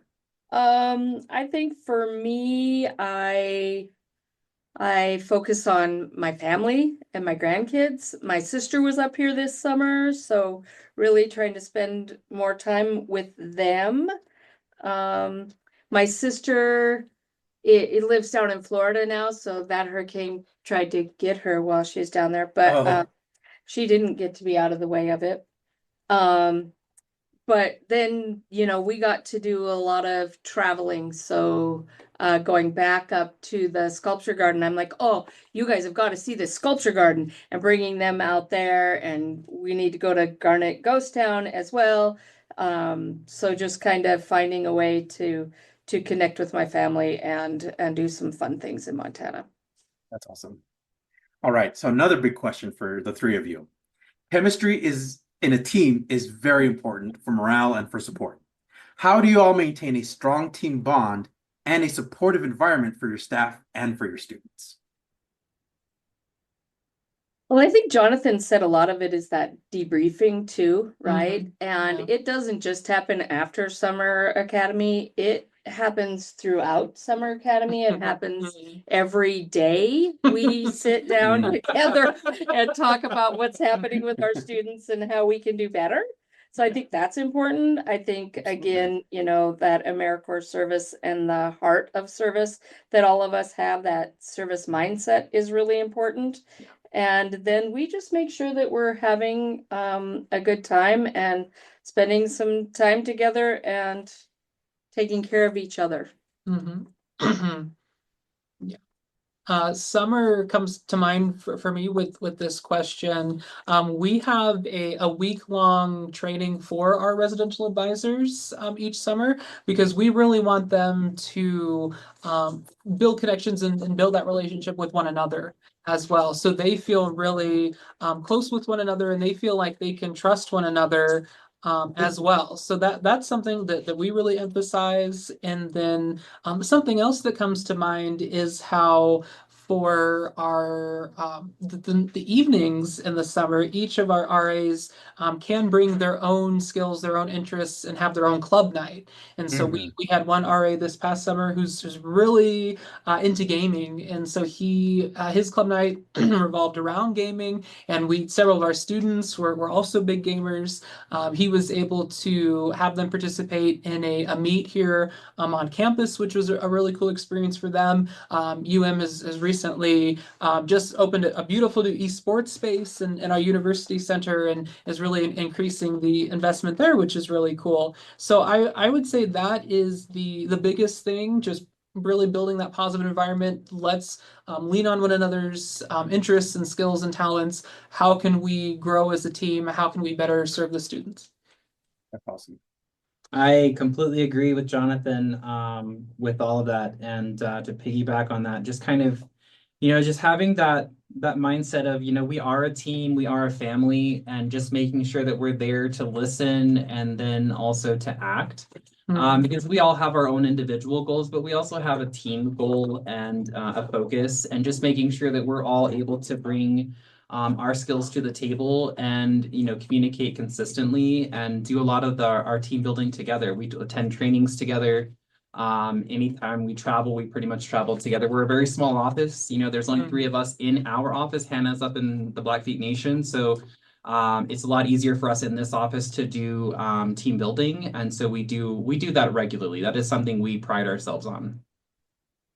And when we went up to Browning just recently, we did do a half day where we could be with Hannah as well and do some team building and 2 truths and a lie. You know, all those fun things that really open you up to understand people more clearly, or be a little afraid of them. One of those things.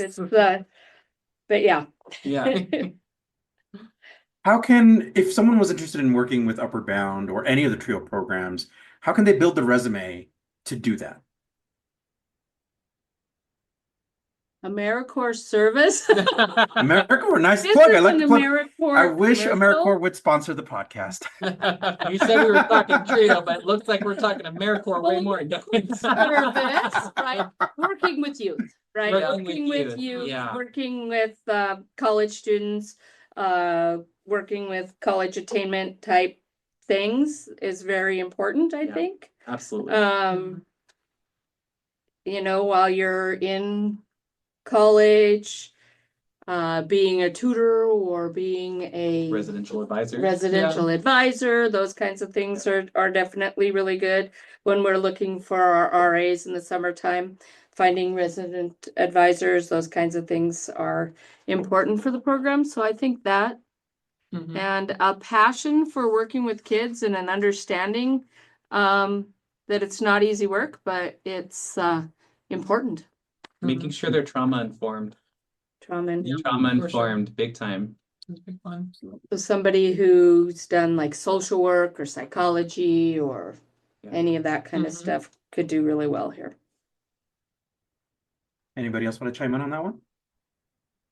I would say in a college setting, if you're working for say SSS, or if you're more interested in high school, if you are interested in high school, look for ways to volunteer as a tutor. If there aren't any, look for the type programs. I'm thinking of things like Big Brothers Big Sisters and other programs like that, where you can be involved, start to build those connections with high school age students, and start to get a sense if that is where you want to go.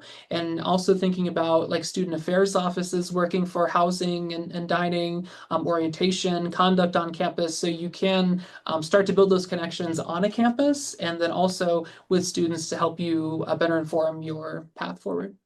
Absolutely. And I will throw AmeriCorps in here again, but only because doing AmeriCorps service, like Jonathan found, it gives you that opportunity to determine whether or not you want to work with kids, right? Absolutely. Jonathan worked with very little kids and then discovered that maybe more administrative or working with older kids is a good idea. So that service opportunity gives you that, and you don't have to do AmeriCorps to do service, right? It gives you a look at whether or not you want to work with this age group. I had an AmeriCorps college student AmeriCorps member, so you can serve in college for the program that I ran, who wanted to be a pediatrician, or so he thought he did. And then he worked with us at tutoring elementary school kids, and about 3 months into his service, I said, "Do you want to be a pediatrician?" And he said, "Absolutely not." So really that opportunity to do some service and find out what you really want to do, right? I think that's important. Most UB programs follow a certain structure, whether it's weekly or bi-weekly meetings or maybe monthly. What sets your program apart from traditional upward bound programs? Well, we're one of the longest lasting programs. I mean, that's pretty fantastic.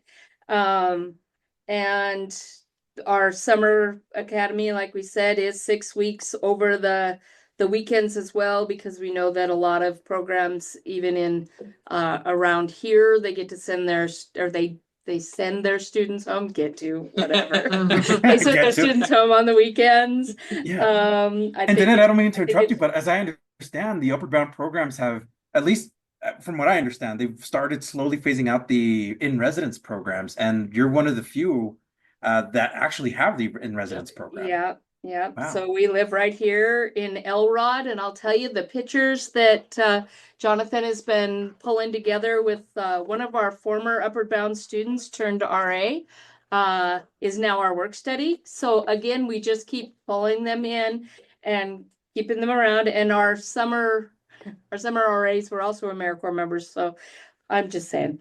Okay, now I need to definitely connect with AmeriCorps, see if they will sponsor this podcast. You should get a sponsorship for this one for sure. And I forgot what we were talking about. So the question is what sets your program apart? Right. Why are we so we do the weekly after school programming and monthly Saturday programming.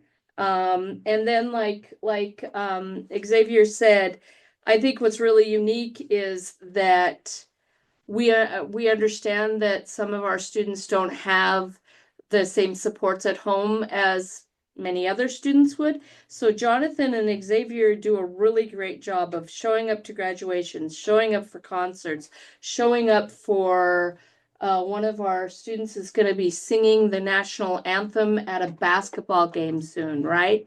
So they're asking us to be there. I think that's huge. Yeah. And also showing up is really important. So I think that maybe sets us apart from traditional programs, is that we, 5 o'clock is not the end of the day.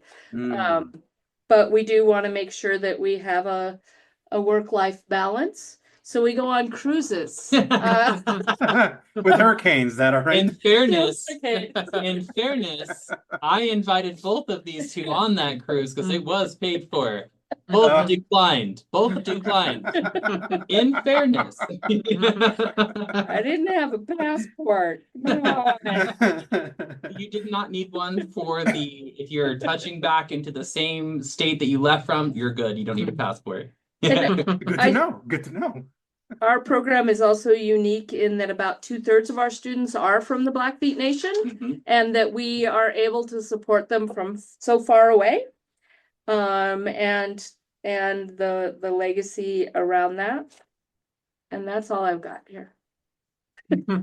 Anybody else want to jump in? Okay.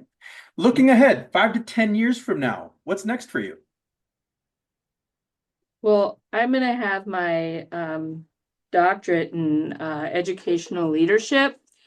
So I'm gonna be a professor here at the university. Yeah, that's my plan. And then I'll get to see our students as they enter college, and I'll get to teach them there. Right? Absolutely. That's wonderful. I think that's good. We're also gonna write for the talent search grant, so hopefully we'll have that going on here as well. For me, after I finish my master's, I would like to stay in the trio world and become a director one day is my goal. So that is where I'm at as I can start my education. Awesome. I am in the same boat as these two, except for I don't want to be a professor. I definitely want to be a director at some point. I feel like the last almost 3 years that I've been here is leading me in that direction. So my goal is to have my master's finished by then as well, and have had my foot in the door, and hopefully have an opportunity to then step up. Y'all, we're at the home stretch of this podcast. What is some advice you have for trio participants, whether they're pre-college, college, or thinking about returning or going back to college? The big thing for me, and I said this on the first day of our summer academy, and I said it again at the end at the award ceremony. I said, you deserve to be here. You deserve to be a college student. Myself and Dannette and Xavier, all of the RAs who are also here, we all believe in you and your success. We are invested in that, and we are here to help you get to that point. So I would say my biggest piece of advice is never give up on yourself. You deserve to follow your dreams and achieve them. Don't sell yourself short. I love that. Nice. How do you follow that? Right. Trio works. Trio works. Absolutely. What I wrote down here is you are stronger than you realize, Mhm. and that there is money for school, and we can help you find it. I love that. My advice is just never take no for an answer. Yes, you can. You can always do it. There are always people here to help. You just have to ask the right people the right questions, and there are so many opportunities for you. Never give up. Wonderful. I love that. Very wonderful advice from all three of you. That's great. Now I'm going to flip it a little bit. If you had all the trio professionals across the United States in one room, what would you like to say to them? What are some advice or words of encouragement you would say to them? Well, I think, as we've mentioned before, I think it's really important to be trauma informed. So if you are not, you should get some professional development around that. And emotional intelligence is really important as well when working with students. And also recognizing that poor behavior doesn't mean a bad kid, but rather that they are struggling. So meet them where they are and figure out what's going on and how you can help them.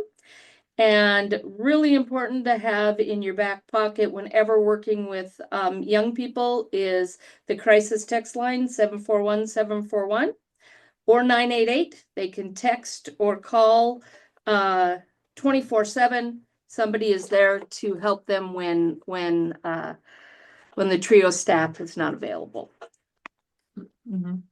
My biggest piece of advice would be to not undersell or discount the impact that you have on the lives of students. It may not always be immediately apparent in the short term, but over the long term, it's been really special and powerful to see how big that impact is. And to go back to our theme of AmeriCorps, if there are any programs out there that are struggling with finances, it would be great to have another staff member, and their budget just doesn't allow that. AmeriCorps does have a cost share where you can hire, I say in quotes, we're cracking up over here. You can hire an AmeriCorps member to be that tutor, to be that administrative support for a dramatically reduced cost. There is an organization called Campus Compact, as we've been alluding to, the state affiliations have since transformed. The organization no longer has those affiliations in place, but there are in each state, or often a collection of states, there will be a campus compact. It may be something different now, as we've said with the Montana Campus Network for Civic Engagement, but they often host education-focused AmeriCorps grants, and they're often a great resource to talk to about this. State service commissions as well can make those connections. That is really fantastic information to give to TRIO programs, because we understand how tight these grants are, and to be able to expand your reach with an AmeriCorps full-time like Xavier was, and or part-time college students that can do service as well, it's huge. And college students can be work study. So it's really a fantastic benefit, and thank you for thinking of that, Jonathan. Yeah. Where did you come up with that idea? My words of encouragement, I wouldn't necessarily say advice, but my words of encouragement would just be, you are all special people. It takes very special people to be able to do the work that we do. I don't think it just takes a degree and an ability to do the job requirements. I think it definitely takes a very special personality to really fit into this organization, and then to truly make a big difference. So I just say, keep doing what you do, and remember that what you do matters. So, and give yourself a pat on the back, because, this is not easy work, but it's really rewarding. And at the end of the day, everybody that you do impact, they are thanking you, whether they tell you face to face or not, they are thanking you. And just remember that. Absolutely. What are you listening to, reading, or watching, whether it's TV, film, music, podcast, or books?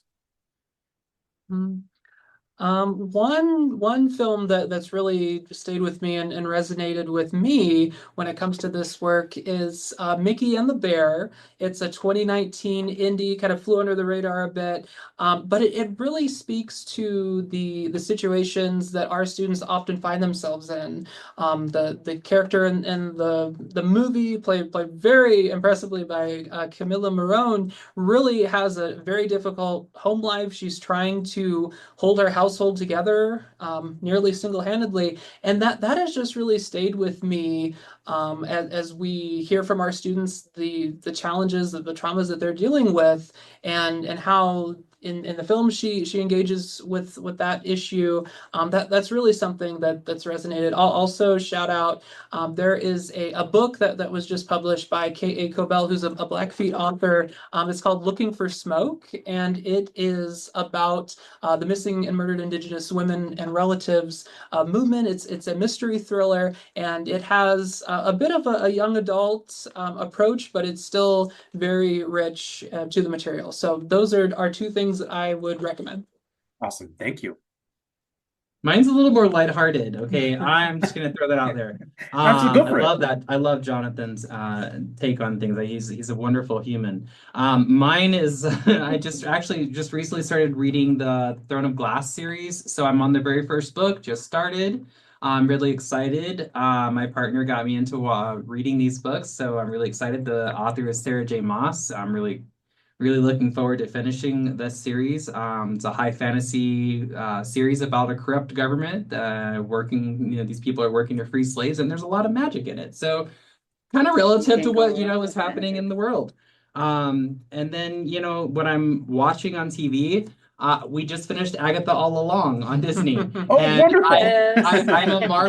I'm a Marvel person. I do like the Marvel world, and so I of course watched WandaVision first and was obsessed with WandaVision because the Scarlet Witch is amazing. And so then of course naturally when Agatha All Along came out, I was like, oh my gosh, yes, this is great. Catherine Hahn, great actress. So that's where I'm at. And then podcast wise, I love listening to Rachel Maddow's Deja News.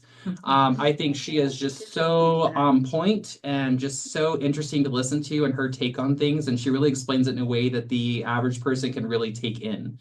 And so, yeah, I'm very grateful to have all of those things currently in my life entertaining me when I am not working. Yeah, there you go. I love that. Oh, and one more thing. I have one more. I have recently started gaming again, because of course I came from the generation of World of Warcraft and like Morrowind, Elder Scrolls back when online gaming first started. Haven't played since then, and then recently just got back into gaming, and now I am gaming and I am playing Baldur's Gate 3.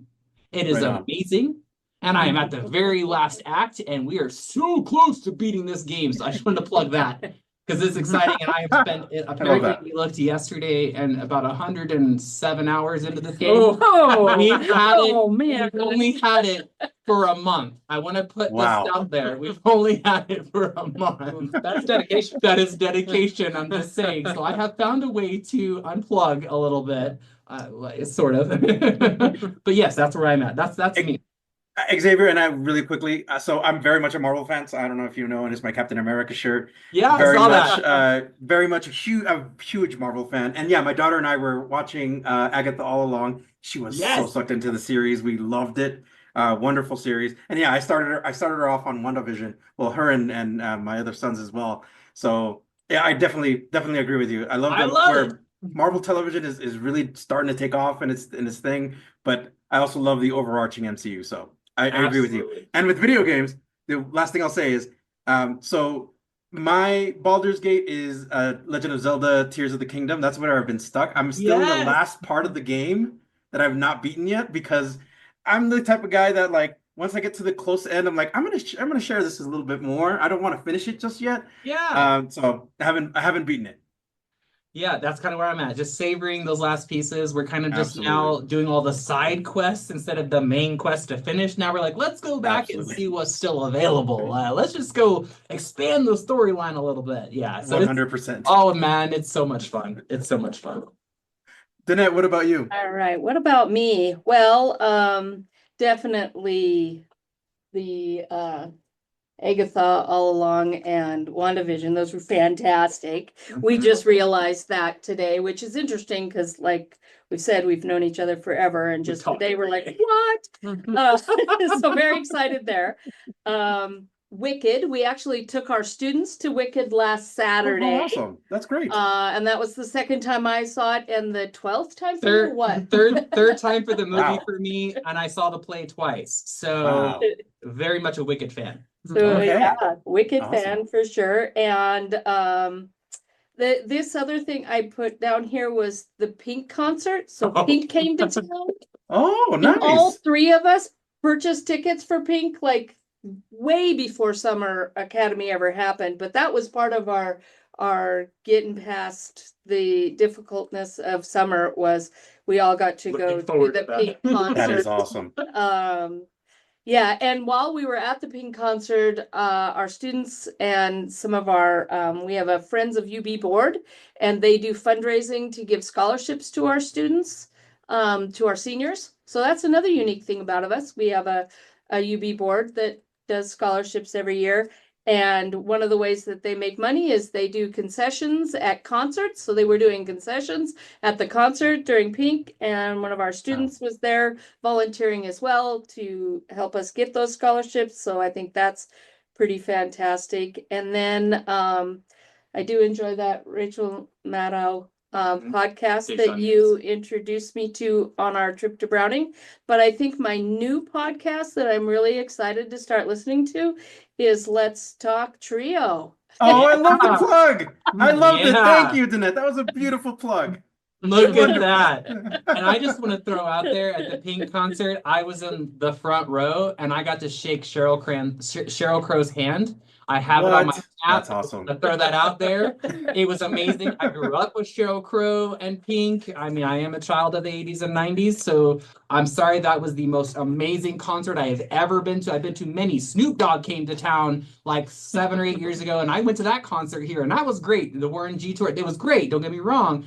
But Right. at the same time, Pink, that lady can deliver. I mean, her ability to do acrobats as well as sing at the same time. And I mean, and I'm telling you, they had her propelled. I don't know if you know anything about our university, but we have a huge stadium. She was propelled all over this stadium, all over the entire audience by a wire and doing flips while she was doing it and singing at the same time. It was Wow. just phenomenal. Yes. So I am going to ask for pictures from the three of you so we can start promoting and marketing the episode. But Xavier, if you want to provide that handshake photo, if you have it, 100%. I'd love to 100%. I will. include it I on got you. Instagram. I got you. Perfect. Well, this is going to be the most challenging and most difficult question I will pose to you for the night. Describe yourself using only one word. Oh no. I'll go first, and Go I for it, will Jonathan. say focused. Focused. I love that. Yes. Go ahead, Dannette. Well, I have 2 words down here. No, I'm just kidding. You're breaking the rules, Dannette. I'm going to go with persistent. Persistent. What? That's really good. Princess. Princess. Okay. Absolutely. I'm the princess of the office. I want all the things. I want all the expensive things. Bougie. I'm bougie. No, I would say relentless or persistent for sure. Relentless maybe, because I don't take no for an answer, especially when it comes to my students or my staff. Whenever there's something that I see the need for, with my kids, for example, you know, there was a college tour we went on a couple years ago, and a lot of our students, I think we took 25 students that time, and we went to Utah State, Idaho State, Montana Western, and we had our first snow of the season, and it was quite a large snow, and unfortunately 85% of our kids came and did not even have the proper footwear, jacket wear, pants, any of those things. So I would say relentless, because then after that, I went and I pursued any avenue I could find to get them shoes, get them pants, get them winter jackets, anything that they needed. So relentless. Mine is relentless. I'm relentless. That's awesome. Yeah.